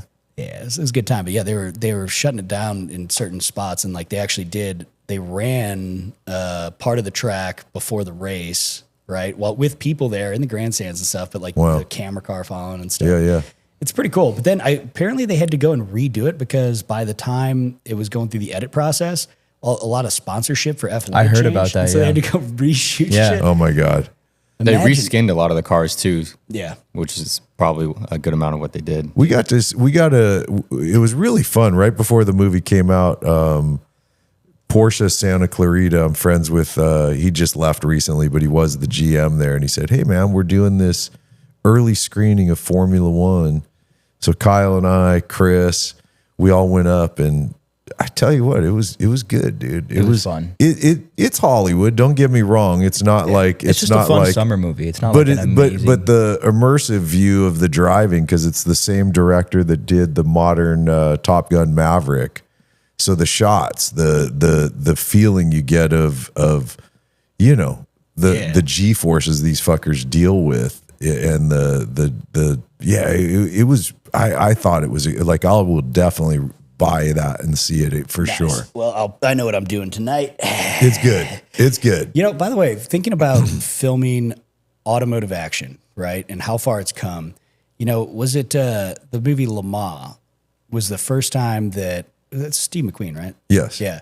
Obviously, the movie was not a huge blockbuster success, but have you ever seen the documentary on that? I'm not. It's pretty badass. So they used his Sebring winning car and rigged it as a camera car. And Oh my obviously This God. is like in the 60s? Yeah. Late 60s? Yeah. So it's like all big film cameras, but they ran the race with like a door off, but with all the camera rigs on it. Like the actual, like during the race. And then that was like to get like the proper, legit racing footage. But then they wound up renting and like building a lot of like like a village and they had all these drivers like living there, and then they were just racing daily. And like the budget, it went wildly out of control on it. But it was the first time, if you look at the perspective of how it was captured, the idea was like, you want to bring that viewer into the driver's seat. Yeah. See like what is this shit really Well, like? when you watch the new one, you'll see some inspiration, like shots from the original Le Mans movie. Like they have a camera mounted, it's facing forward, showing the wheel, and then the camera flips around and shows the driver. And they were doing that way back. It was that came out. The movie came out in like the 60s or something. Yeah. Yep. So that movie was ahead of its time for filming. I think the other one that did a great job with giving you an immersive view was that movie Rush. Yeah, it's a good one. That's a great movie. Niki Lauda. Yeah. I was gonna bring that up because it was like, you know what? As far as like F1 Hollywood movies go, like I feel like Rush nailed it. But like, it was awesome. And the guy, fucking Thor playing James Hunt, who was like the original playboy of Formula One, like smoking a cigarette, doing a line of blow and some champagne, and then jump in a fucking race car and go win. Mm-hmm. Like that's pretty. I'm sorry, but that shit's Doesn't cool. Like as a kid, you're looking at that going, "Yeah, I want to be that guy." No one does that anymore. Lewis Hamilton's not going to. No. Well, by the way, have you seen Lewis Hamilton shoot? You like guns? Yeah, No. dude. Like Lewis Hamilton is now a fucking sick performance shooter. Oh, really? Like skeet shooting? No, like you're doing. This is the wrong word, but like think of like you go to like Terran Tactical. Yeah, different drills like Yeah. through like clearing rooms and stuff. Like different. He's crazy fast. At it. Really? Wow. Probably reaction time from F1 is like probably helps him out. Dude is dialed, man. Wow. Like he is full blown John Wick in it. You know, like it's pretty crazy. You're a big shooter too, aren't you? I'm not a huge. I like shooting stuff. Yeah. I grew up with guns. Obviously, I grew up in Missouri, right? So I had my first gun when I was like, had my first gun and motorcycle by the time I was 6. That's cool, bro. Yeah, but like, it's like I enjoy it, and I just recently actually got to do some proper performance pistol I training. think I saw this. Yeah. Yeah, that was fun. Went up with the boys from Silencer Co. and Zev Technologies, and went out to High Bar Homestead in Wyoming. We went the year before. It was super fun. And by the way, the guys at Ballisticraft it's a father-son team, and they basically they go out there and they'll live out there and they run these these programs usually for whether it's like a C-suite corporate team building thing or like basically guys that really want to get dialed. You know? Like they're tight. Like the Ballisticraft boys, awesome. They're both if I remember this correctly, they're both Rangers, scout snipers. Okay.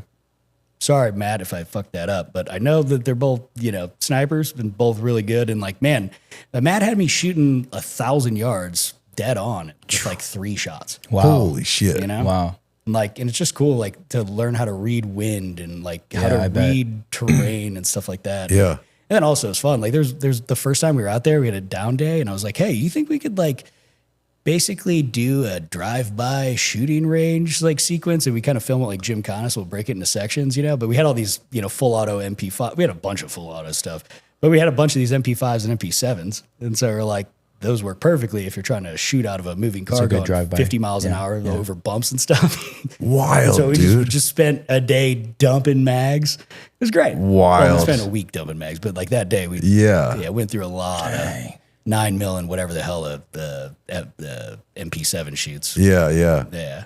I just did my first, because I didn't grow up with guns. I grew up in California. You know what I mean? So like, we definitely didn't grow up with guns, but I had a thing, a number of years ago here. My shop got broken into. I called a pal of mine who's a Navy SEAL or former Navy SEAL. I was like, hey, Jeff, I don't want to be a bad gun owner, so can you train me? I went out and he used to do these, he worked for a company, Go Ruck. Have you ever heard of those guys? So Go Ruck, he would do these, weekend trainings, everything from the higher level guys would do like you were just saying, shooting out of cars and stuff like that. Sick. I did like one of his early trainings where it's everything from, dropping the mag, clearing, racking, all that, like getting it. He would put a somewhere in the middle of your mag. He would put a shell in there, so when you're under fire, your gun locks up, you know, and you got to learn how to clear it, get back under fire quickly. It was rad. It was a great weekend with him. But the one that I thought was really fun was it was a weapon he used when he was a SEAL. Is it an M20? Is that right? M4? I'm thinking M4 because I'm more into cars. What year was he? It's a rifle. You know, it's a rifle that had laser scope on it, and we were 100 yards from the target, which to me seemed like light years. You know what I mean? It seemed so far away. And he's like, wherever you put the scope or wherever you put the laser, you will hit it. And I felt like John Wick. I'm going ding, ding, ding, ding, ding, and it was it was really, it was pretty badass. Satisfying. Yeah. You done skeet shooting? Yeah, man. That's my favorite. I love doing that. Yeah, I prefer more belt fed stuff, you know. But yeah, What's that? like belt fed machine guns. Oh, got it. Yeah. I'm trying to get something set up to do. Like I've always wanted to fire a minigun out of a helicopter. Oh wow, so I'm That's wild. Trying to get that dialed. I was just talking with Brendan about because he's down in Austin now. I was like, I know there's some guys down there that have this available. So I'm thinking about taking a trip out. If you want, we should just jump in. Live that Terminator 2 lifestyle. That'd be sure. crazy. Yeah, we were. I'll make a couple calls, see if I can help to bring that together because I have. So from my music days, the last label I was signed to, the guy that owned the label owns multiple ranches in Texas, really pretty large ones. 11,000 acres. Yeah, next to his other one that's 10,000 acres. So between the two of them, that's just that side. You go out to his West Texas ranch, and that one's 27, He has giraffes 30,000 on the property, bro. Hell yeah. Giraffes. Yeah, he has giraffes on the property. But I remember talking to the wranglers. Remember the guys that took us on the tour to find the giraffes? Yeah. And they were talking about how hogs just will run wild, and so they go up in the helicopter and they tink, tink, tink, tink, and just sit there and take them out. Like hogs will fuck shit up. That's what he was saying. Yeah. Like it's wild, Like if you've never seen it, it might not make sense, but dude, those things reproduce so fast too. That's what he was saying. They just get out of control and then they eat and destroy everything. And sometimes they get real pissed off when they get big, Yeah. Like, they'll chase people down. Yeah, he said they go out, they'll just take out. I couldn't even remember what the number of them was, but when he said the number, it was something staggering. Like, a good day they'll take out 50 plus hogs, and they're still just breeding at rapid fire paces. But dang, I'll see. It's worth a phone call. I'm no guarantee, but I could maybe make a call and see if you can get up in the helicopter. You heard it with here them. first, folks. That'd be. And he's paying for the ammo too. All right, let's go. I'm pretty sure That's when you call in the favor card. Yeah, I feel like going through minigun rounds is going to be costly. Yeah. Right. Might have to cash out that 401k. Yeah, right. From From Sean, we're Hoonigan. running up on an hour 20 right here. Okay, Yeah, that's sick. cool. We got 3 more hours. Let's go. Yeah, baby. right. So yeah, we'll start to wind it because we like to try to keep it around an hour, which we suck at. But First of all, fuck that, dude. I cleared my day for this. I Okay, came well, 50 shit. miles through Oh, LA shit. traffic. Oh, shit. Come see you, brother. You were supposed All to right, ride then in the that bike. case, I know. should we switch the drive, take a break, and then come back, or what? Can we do that? And maybe let's go a few more minutes with Zach. Sure. Yeah. Plus, I can. Why don't you Let's do just that? do a little bathroom and I need break to use and the then- restroom yeah. anyways. There you go. And we'll keep going. All right. Hell yeah. Yeah. All right. so we're back. So we're back from a quick little restroom break. So let's go down like the final path here of our conversation, which is one. While we were on break, we got very curious about this versus that, which was epic to watch. And you said you were involved in something like 2,000 or more of those. Yeah, we did so many episodes of that. Yeah. So, Whose idea was it? I mean, I'm pretty sure Brian was the one that came up with it because he was like, hey, let's do, like drag racing show. Because we thought, okay, for production purposes, we were banging out 6 to 8, sometimes 12 episodes a day, right? So we would rent the first years, it was Santa Margarita Ranch, right? It's a private airstrip on this like amazing plot of land in outside of San Luis Obispo. And we would have everybody come out. We'd like rent an entire hotel. keep all the production costs pretty, it's cheaper to have everybody there for 2 days than to just go back and forth. Sure. Right? And, it was cool at first, right? Because like the initial concept was like try to find drastically different things, know, and see like, hey, who's the better man here, right? And it's like hand drop style in a safe, controlled environment. Right? Yeah, totally. Well, wasn't it because everyone was racing in Forza? They were racing the Hoonicorn. And no, so that eventually when we did Hoonicorn versus the World, which was essentially this versus that, but with the Hoonicorn being like final boss kind of deal. But it was the idea is like they were using the Hoonicorn to do like a bunch of drag racing stuff. And we were curious because we'd never ran it in a straight line. We had no idea how fast it would be, right? Actually, when we tested the car, we were up at Utah Motorsports Campus, and the car was not running great, right? So, but just figure out, hey, like what's it do in a straight line? Yeah. So with a bog off the start, and then also being at like 4,000 plus feet of elevation and like not tuned correctly for that elevation, and because it was having like a weird misfire too with the crank sensor, right? And then running out of gear for over 2 seconds before the quarter mile. Wow. Right? That's crazy. It's still banged off like a deep 9, like a flat 9-second quarter mile. Wow. Crazy. On just street tires. And that's with like the suspension setup super soft, so Ken could just chuck it in, and like it have like body roll so the inertia would, get it to slide the way he liked it. And when we took it out to this versus that, or Hoonicorn versus the World first time, it just, we'd have the Zalea brothers, who the Motec guys, right? It'd be like you have to tune the thing throughout the day, right? Because with methanol, the ambient temperature and then the humidity and the dew point and then the altitude density and stuff, it changes throughout. I don't know. There's a bunch of variables, right? And like it seemed like he could just endlessly pour power into it, so if like Ken started feeling like, oh, it needs to be faster, he'd be like, okay, he's like 300 more horsepower. And like Crazy, it was, man. I believe it was Hank Iraz was the closest car. I think Hank might have beat him in this RS3 that he had. I mean, it was a sketchy fast car, right? It's like a 7-second car. And there was a draggy run that he did that Ken actually beat him. And it was like, dude, it's running 7s. Running out of gear too. So it'd be like just past the 1,000-foot mark. It'd be on the limiter in 6th. Unbelievable. That's crazy. Wow. Yeah. Did you ever get to drive that car? No. Dude, Yeah. Come on. I just had to ask. I love the way you answer question. some questions sometimes. They're like, hey, do you want to take my kid? No. Just natural question. You know what I mean? Since you were around it all the time. I mean, I didn't know. I mean, it seemed like that was pretty much his, and everybody stayed the fuck away from it. Him and Leah and Skippy are the only people that have driven that car. Yeah. Skippy was on Ken's rally team, and he would kind of take care of the Hoonicorn. He was like the engine guy and kind of like master mechanic. Yeah.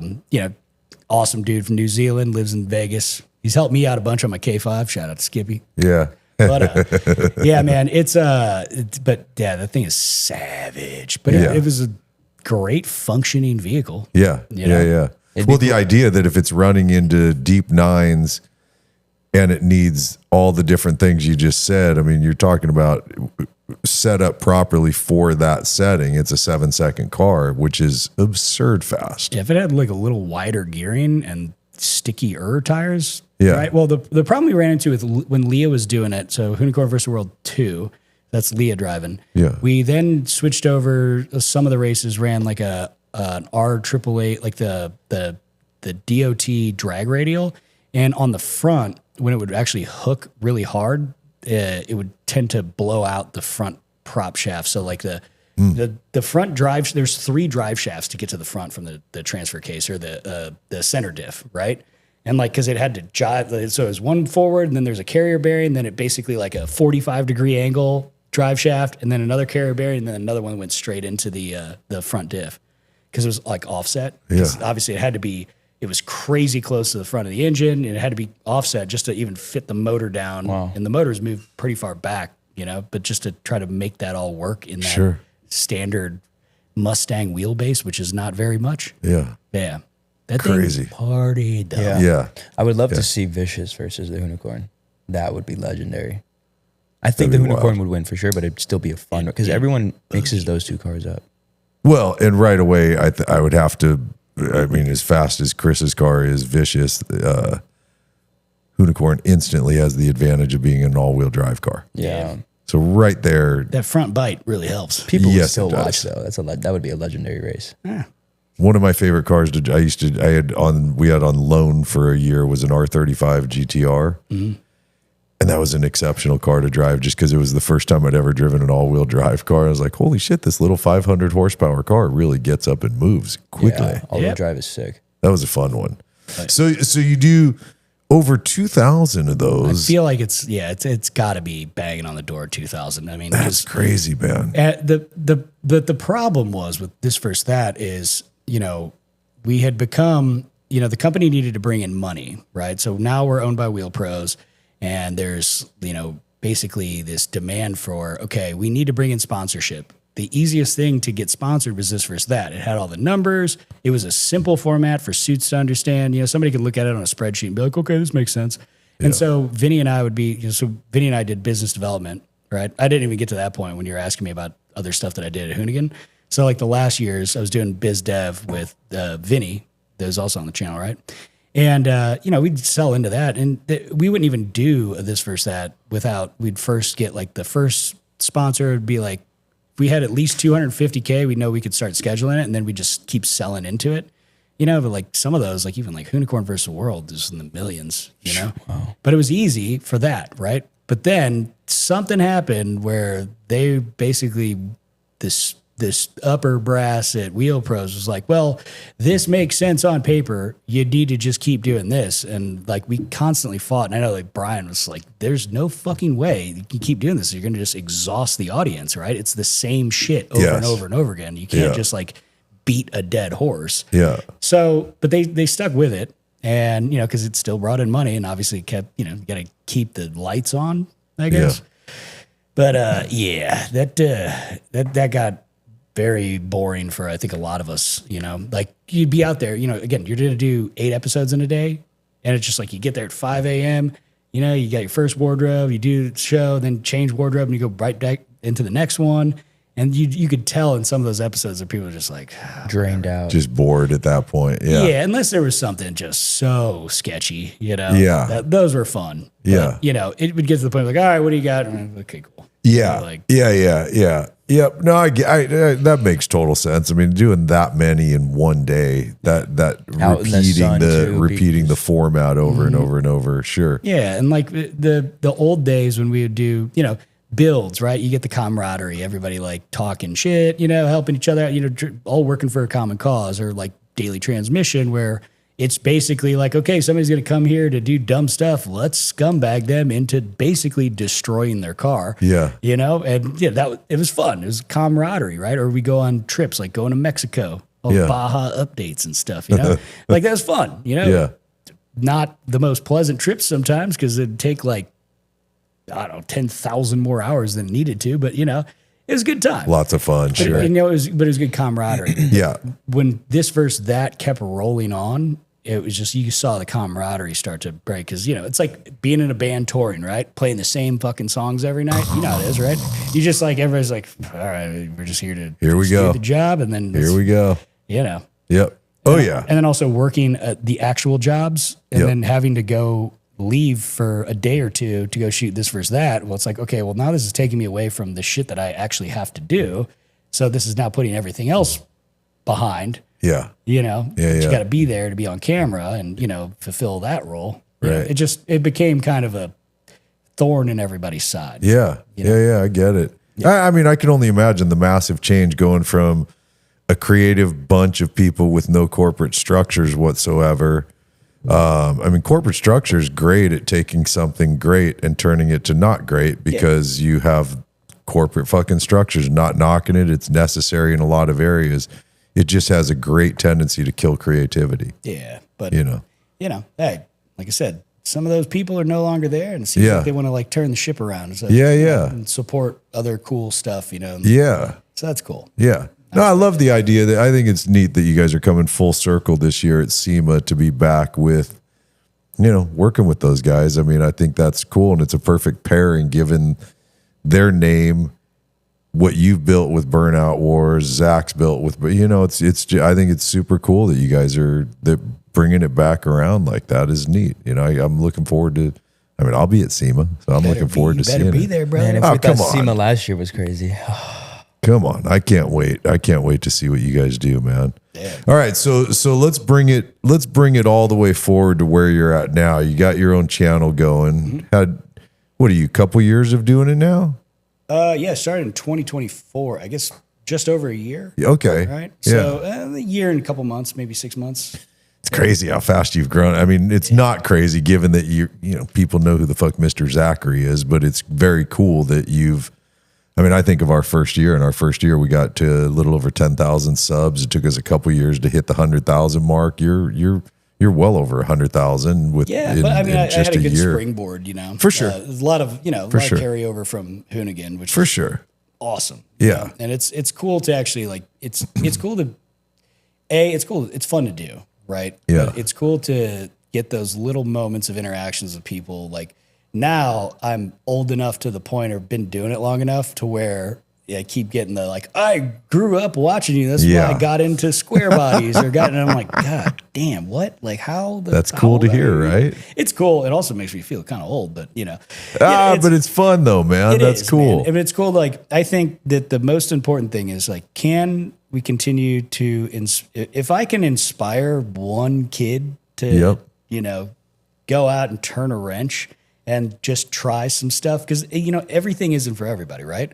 Like I love doing burnouts and dumb shit in cars. And I've always done that since the first time I was able to drive a car. Right. Yeah. And it's been cool to turn that into a career.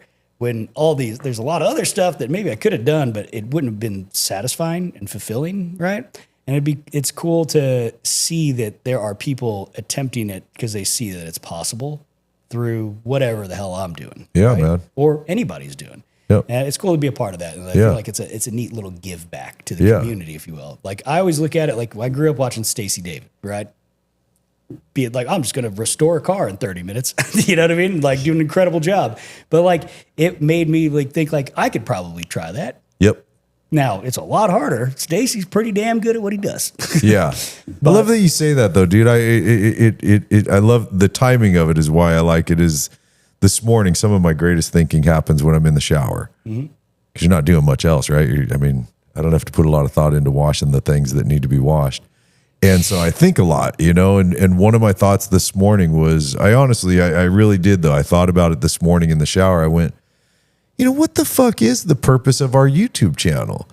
I legitimately, I thought I about had this. the same shower thought last night. Okay. I'm not even kidding. Funny, dude. That's Literally, wild. That's so wild. I'm not bullshitting you though. It hit me this morning. I mean, it you know, sometimes it takes me a minute to think about things, and it's been 8 years we've been doing this, and for a while it was, well, I know we entertain people.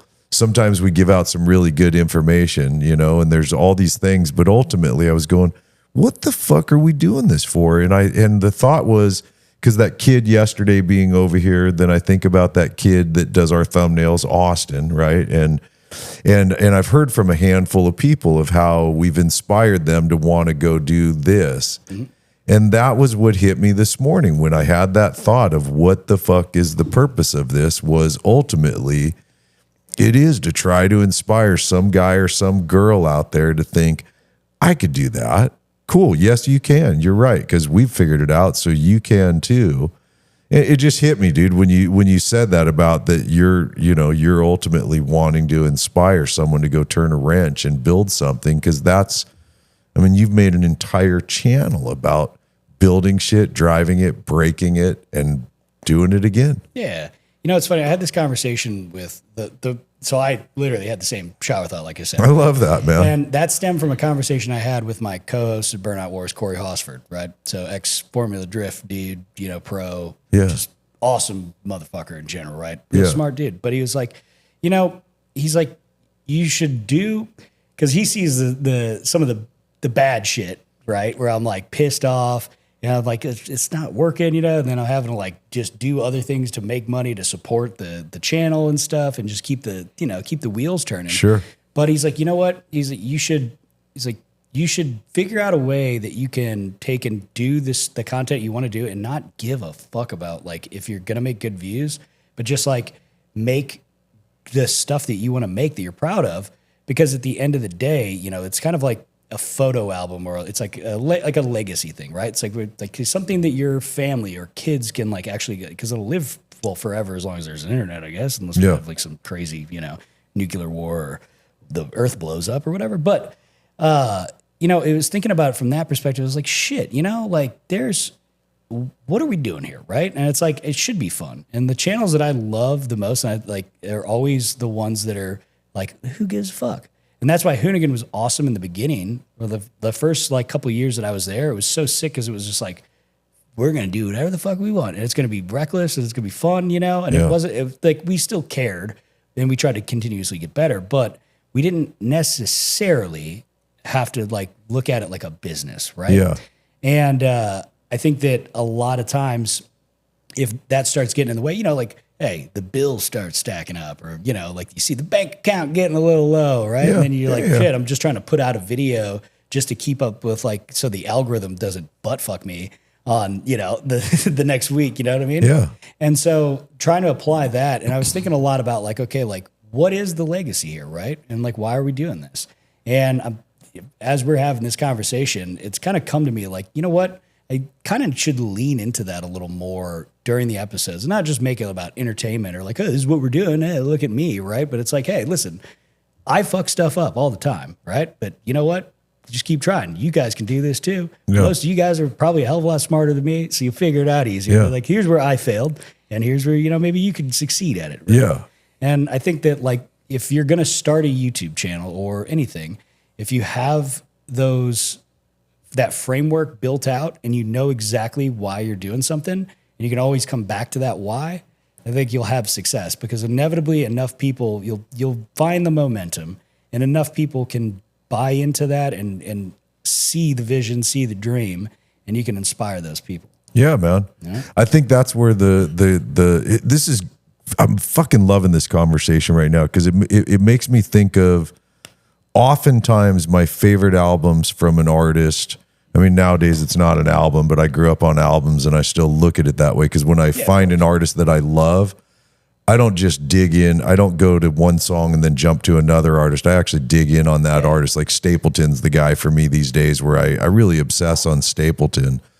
But my favorite artists, oftentimes, that first album is the one, man. Certainly they've had a number of years building up to it that allowed them to compile a lot of music to now narrow it down to what 10, 12, 15 make the album. But it's also because at that point they're fucking inspired. They're broke. They got nothing. Mm-hmm. They're putting their ass on the line, man. And then they make it. And now they've got a label and a manager and all these folks that get involved in numbers that got to be hit. And now they try to recreate what they created. And you can't do it with a different mindset. You got to still do it with the mindset that got you going, which is, this is what I got to give. This is my thing, man. You know, like when we started our channel, and I remember it came from Smurf, the guy that got us started, a friend of ours that had a channel called Smurf and WRX. And he told me early on, he said, dude, don't worry about the numbers. Don't worry about the numbers at all. Create content that you're proud of. Don't worry about the numbers. And I've seen it along the way now, like all the stuff you were just talking about, dude. We have a business we have to run. There's bills that have to be paid. There's algorithms to be dealt with. And now the amount of AI that plays into analyzing videos before they even go out, you know, and there's all these things that go. And so sometimes you start thinking about those things instead of what got you going in the first fucking place. And what worked for us in the first place was, I didn't know if this video was going to do good or not, because nobody was fucking watching us. Yeah. What we did was shot cars that we thought were cool, regardless of what anyone was going to say. And that's what got us going. And it's great, dude, because that's like, it's the horrible catch-22. It's like, now you start to create success with it. And are you going to let the success determine your creative output, or are you going to stay where you started, which was be creative regardless of the audience, the numbers, the algorithm, the AI, and all the other horse shit that plays into it. Yeah, if you can stay steadfast to that, you will always find success, right? But it's like just not getting caught up in the numerical bullshit. Don't be a spreadsheet guy. Nobody likes a spreadsheet guy anyway, right? For sure. Like we're all in this for fun. We're like to have a good time and like to do the stuff we love, right? But if you become that thing that you don't love and like, you know, you can get away from you fast. And I think that it's funny. I made that we were talking about the Wyoming thing, right? And, you know, going out there. So I had some partners on that, right? Obviously, like it was going out there on behalf of like Silencer Co. And then also Storyteller, right? They make those like really badass expedition vehicles. They were like, hey, you know, you want to use one of these? I was like, fuck yeah, dude, that's awesome. Like, That looked wild to drive that thing. It was actually really dope. And like actually sleeping in it, it gave me like a whole, I wish I could have leaned into it more. Yeah.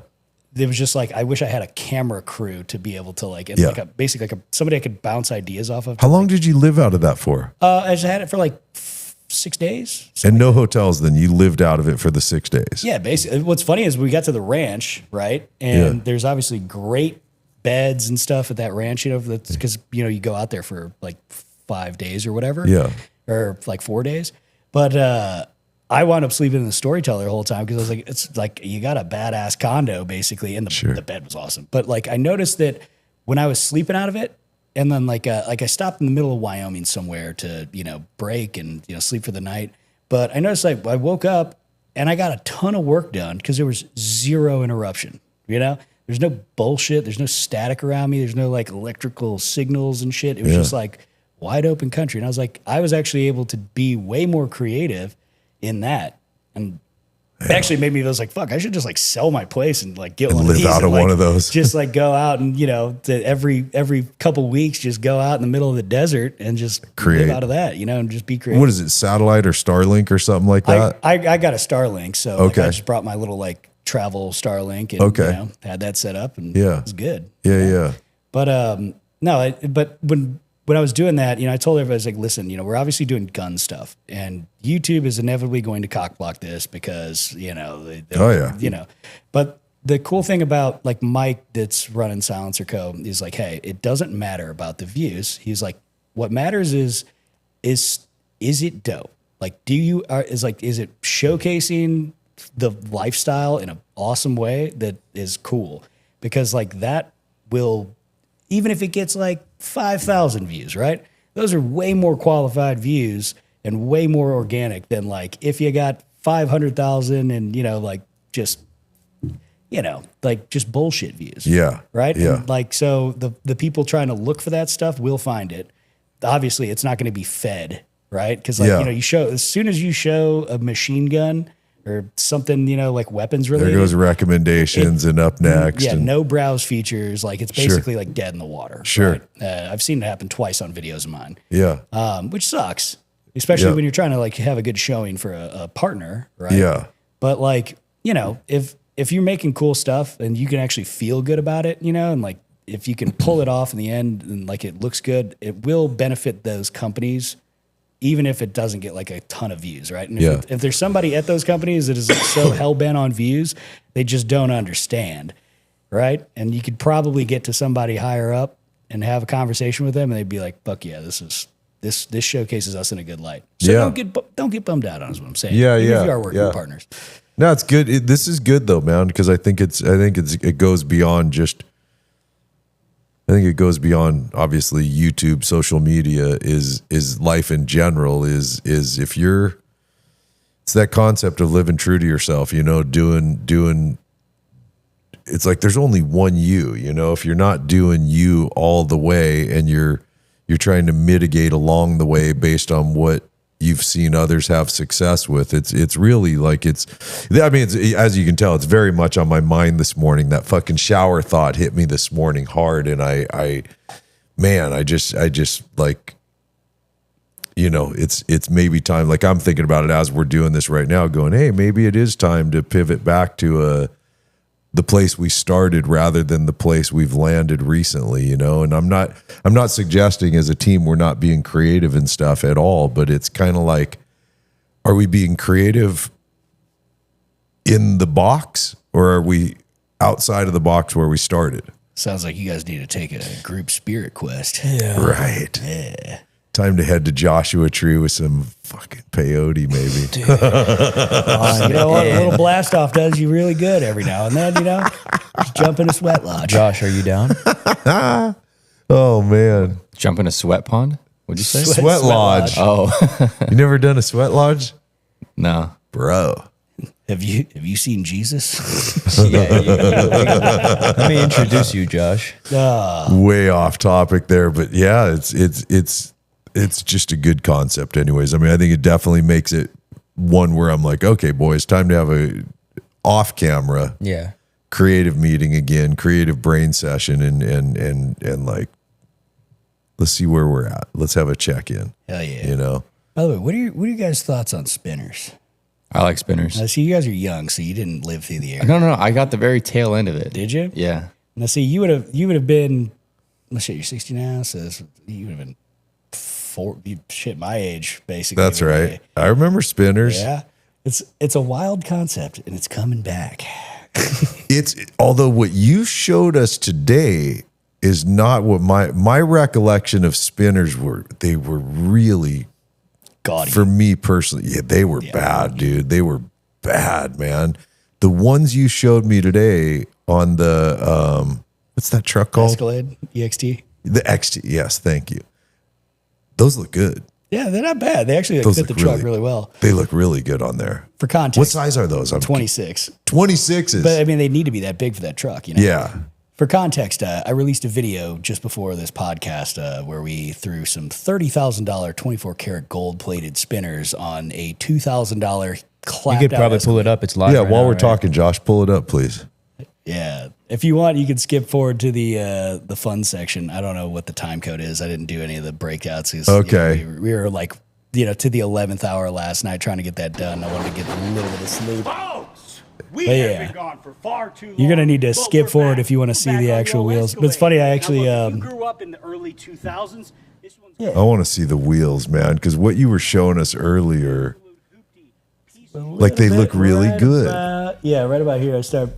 So it's wild because they basically ride on a unit bearing, and to get the wheels off is a little. I mean, you obviously have the lug nuts, and then there's a plate that runs over with a spindle, right? Oh, really? And Dude, then that looks the so spinner sick. mounts to it, and it like has a unit bearing on there. See, But that's a good looking wheel, though, dude. I it's mean, it's honestly- very fitting of the truck. Yeah, I mean, well, that truck is clapped, but yeah. No, but I'm saying, but the styling, it Yeah. all like Oh, they yeah. fit each other quite well. Oh yeah, little appearance by the Backspeed Boys. We had a cool little neighborhood down there in Huntington Beach. Insane. But Cuban link. yeah. He's on the Jag. Yeah, you are in a cool neighborhood there. Yeah, it's fun. You got some hot rod shit going on. Kale's your neighbor. Is Kale in the building complex here? 2 doors down from me. That's so cool. Yeah, you got to come by, man. We need to make another trek down there for sure. Yeah, we'll It's time to set up, dude. Is there anything we can shoot? I mean, like, you've got your K5 back on the road, right? Or is it a K5 or 30? K5. K5. Yeah, 30 would be the truck. Oh, the truck. That's like right. Yeah. 1 ton. So yeah, it's back. It's I was going to bring it up right after the new motor, and then we were welding some of the exhaust while it was on the truck because Rick and Ryan from Vintage Air happened to be in the neighborhood helping Vinny out with something, and they were like, "Hey, Is we Vinny's there also in the neighborhood? He's like 10 minutes up the road." Okay. Yeah. And so they're like, "Hey, can you pop in and see the shop?" I'm like, "Hell yeah!" So we tried to like get this little like tip done on the exhaust, which we kind of had to. Whatever. Anyway, but like we welded it while it was all attached, and I didn't have any of the ECU or anything disconnected, and so he was TIG welding it, and it was just like a little section just to finish it off. But the current from the TIG welder basically smoked the ECU. Oh shit. Yeah. So now I got a new ECU and some new sensors because it burned up. It's crazy. It did the throttle position sensor, the IAC, the ECU, and one other thing got messed up. But it was like, it's crazy how much, that can affect something. Yeah. It was just like, just running a little bead of TIG. So when we shot it, what was the horsepower on it? So it was, I don't know what it was making I can't remember at the top of my head, but the original setup on the engine dyno made 733.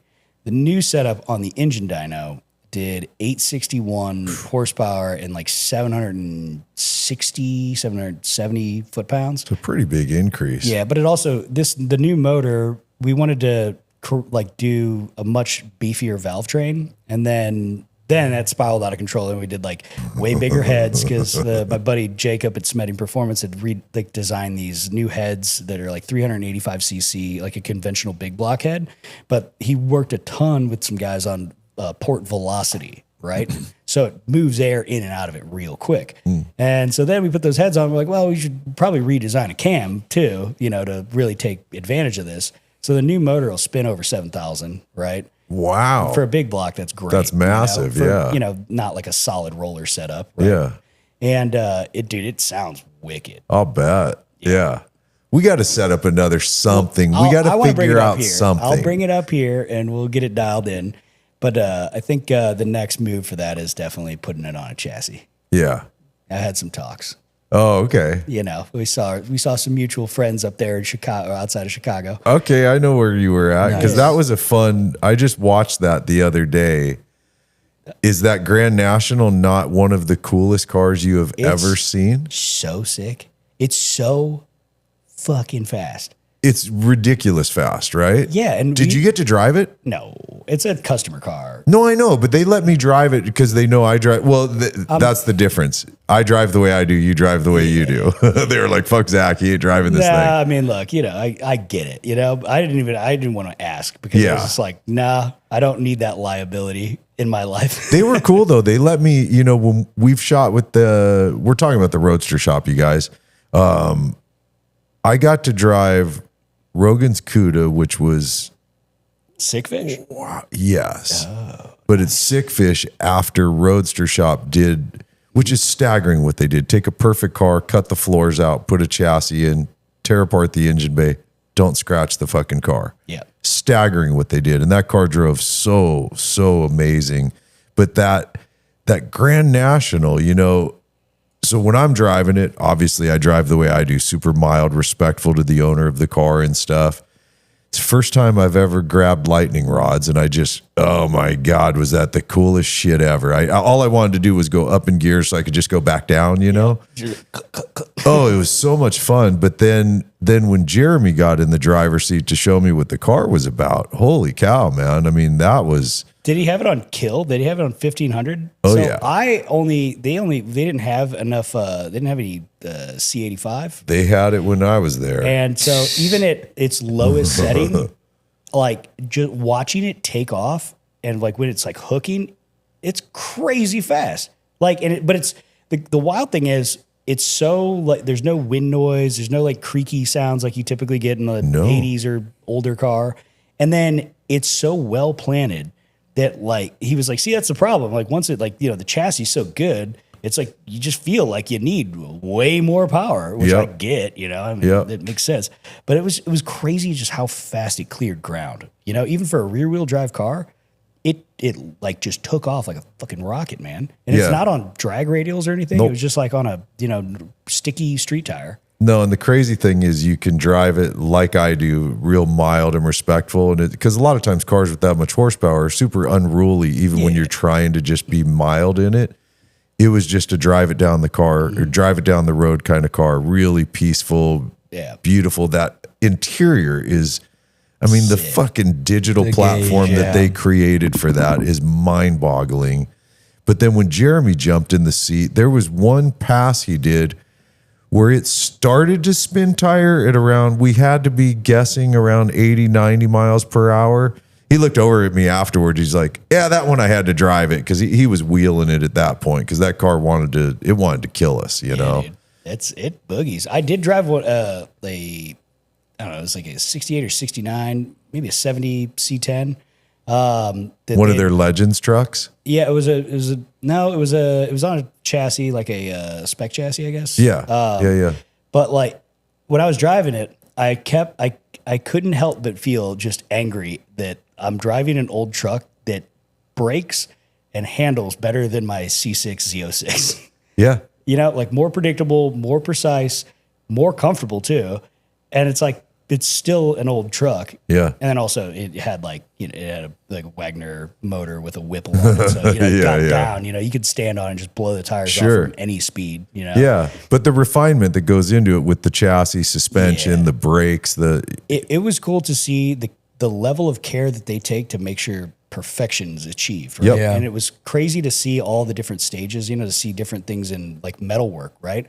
Like, that it's incredible what they're pulling off there, and they got like a good group of guys building really sick shit. Like I was like astonished how good everything was. Oh, I know, man. Believe me, dude, the first time I've been out there twice now, and the first time walking in there, you're like, I've never seen a shop like this before. I mean, I've seen some really great high-end build shops that still look like shops. Their place, it looks like what it is. It looks like a business. Yeah. Well, it's impressive they've been able to scale it and continue to maintain that level of quality. Yep. I think that's important. So if you're doing anything, that's the ticket right there. If you can actually grow it and not lose the charm and the precision, that you get with just spending painstaking hours in something, but you can actually grow it into something that's successful and maintain that level of quality, that's awesome. Yep. They're so impressive, dude. And then you probably, if you spend enough time with them, you pretty quickly become friends with them because they're such good folks, We have a lot of parallels in our lives. Yeah. It's pretty fun. Yeah. No, I mean, ask Kyle. We are gigantic Roadster Shop fans. When we did this, it was the second time we saw them, which led to doing it was the Midwest Road Tour, right? So I called them up and I said, hey, I got this idea, but we can't afford to do this ourselves, but here's my idea. We're going to call it our Midwest Road Tour. I want to shoot with I've got everyone in line. Will you guys sponsor this for us? And they were one sponsor and Holly was the other sponsor. So the two of them came together and paid for the trip. Nice. Which was rad. And part of the deal was I said, what I'll do is, why don't you guys give me a Legends truck to drive? And every episode will be promoted Roadster Shop Legends truck. So Jeremy gave me his Legends truck, the LT4. Yeah, but what do they call it? It's from Something a Clint Eastwood cowboy, right? movie. It's from a Clint Eastwood movie. Pale Rider. Pale Rider, yeah. Pale Rider, they call it. So I drove that truck like 1,500 miles, and we started with Roadster Shop. Next day was Ring Brothers. Next day was BBT Fab. So you just hit all the big dogs. All of them. And then we got to shoot after BBT Fab. We went to the Legend of Legends. We shot with Rad Rides by Troy, which was a freak show to walk into that shop, but it was this exceptional trip that we got to do. But my biggest point of it is like when I asked Jeremy, is there any trick that I need to know about this? Because it is a custom vehicle, right? Their Legends truck. And all he said was, yeah, if it's wet out, just watch out because it'll spin tires really easily, know? And that was it. And I drove that truck like it was a normal fucking truck, dude. Exactly. I drove that thing 1,500 miles. See, that's the key. You know what? If you're building something, like it's got to be usable, right? And like we talked about this earlier, where it's like it sucks if you spend all this time and money on something, and then you just can't really drive anything with it because it's like it's too insane, right? Yeah. And I think like. So I always put AC in my stuff, because it's like I want to use it. I want to be able to cruise it. You gotta get that cool feeling. You know what I mean? Well, I love where you're heading here because I get the parallel between having just been there and I can only imagine the conversation happening. And the truth is, dude, the kind of power you like to make, that K5 would be really well suited, and they just happen to make a chassis that fits right in. I've been looking at those RS4 chassis like since they debuted them, and I was like, damn, like that is my dream to have. Because it's like the truck's so sketchy. I mean, I can manage it, you know what I mean? Yeah. Like, I know how to wheel it. Sure. But it does suck at times where it's like, if I do like a, stand on it, like body panels get unaligned. Sure. You know what I mean? Like, sure. And it's just, it is now to a level of like super unsafe, So it'd be cool to be able to, be able to rely on some things not killing me. Yeah, man. Oh, I'd love to see that. I hope that happens, dude, because that would be the pinnacle of what that truck is meant to be, in my opinion. just a rusty piece on the outside and just real polished underneath. Hell yeah, man, with a lot of power, right? Say, Sean, we're running up on 40 minutes. All right, cool. All right, well, obviously we got to have you back, dude, because there's so much more to talk about. But I'm stoked for all that you're doing. You guys, please go check out Zach's channel if you haven't already, Mr. Zachary, because it's always fun watching what you do. And I can't wait to see what the fuck you bring together out at SEMA this year, man. Oh, it's gonna be a good time, man. Yeah, we'll be out there. We'll be grinding, but it's fun. Also, we're having a party at the Spearmint Rhino on Thursday night. Know that Roadster Shop now is having their party again. They weren't going to have it originally. That's why I picked Thursday. So I'm like, all right, cool. But yeah, it's going deep into the night, 4 a.m. Yeah. Oh, and crazy. It's private. It's in the back, so it's in their little ballroom. Nice. Kyle's already submitted his thumbprint for payment. Good one. If you want to sponsor that party, no. Yeah, right. You probably need it. Nah, it's gonna be. I've got good friends in the right places. We just wanted to. When we heard Roadster Shop wasn't having their party, I was bummed because I was like, man, there's no real cool parties at SEMA anymore. And so my buddy Tony was like, you should have a party, and I was like, hell yeah, man. Tony is the guy that originally started Dre's, like the underground one, not like the pool one, but like the real Dre's. Yeah. And I thought he was joking at first. And then like a week later, he's like, it's on. And I'm like, what? And he's like, your party. And I'm like, what are you talking about, Tony? He's like, you're having a party at the Spearmint Rhino. What day you want it? And I'm like, what the fuck are you talking about, dude? Crazy, man. So we're just going to go for it, Yeah. Well, I guess I know we're going to the RS party, and then we're going to go have drinks with Zach. These guys are going to walk in late and see me pinned up against the wall. Fucking shirt unbuttoned and shit. Just going to have him getting lashes. All right, man. Well, right, thanks wrap for it doing this with us. You guys, thanks for hanging and watching what we do over here, man. And yeah, more to come. All right. Thanks for tuning in. AutotopiaLA. Subscribe and do all that shit. Buy merch because this shit ain't cheap. That's right. That is right. Nice. Cool.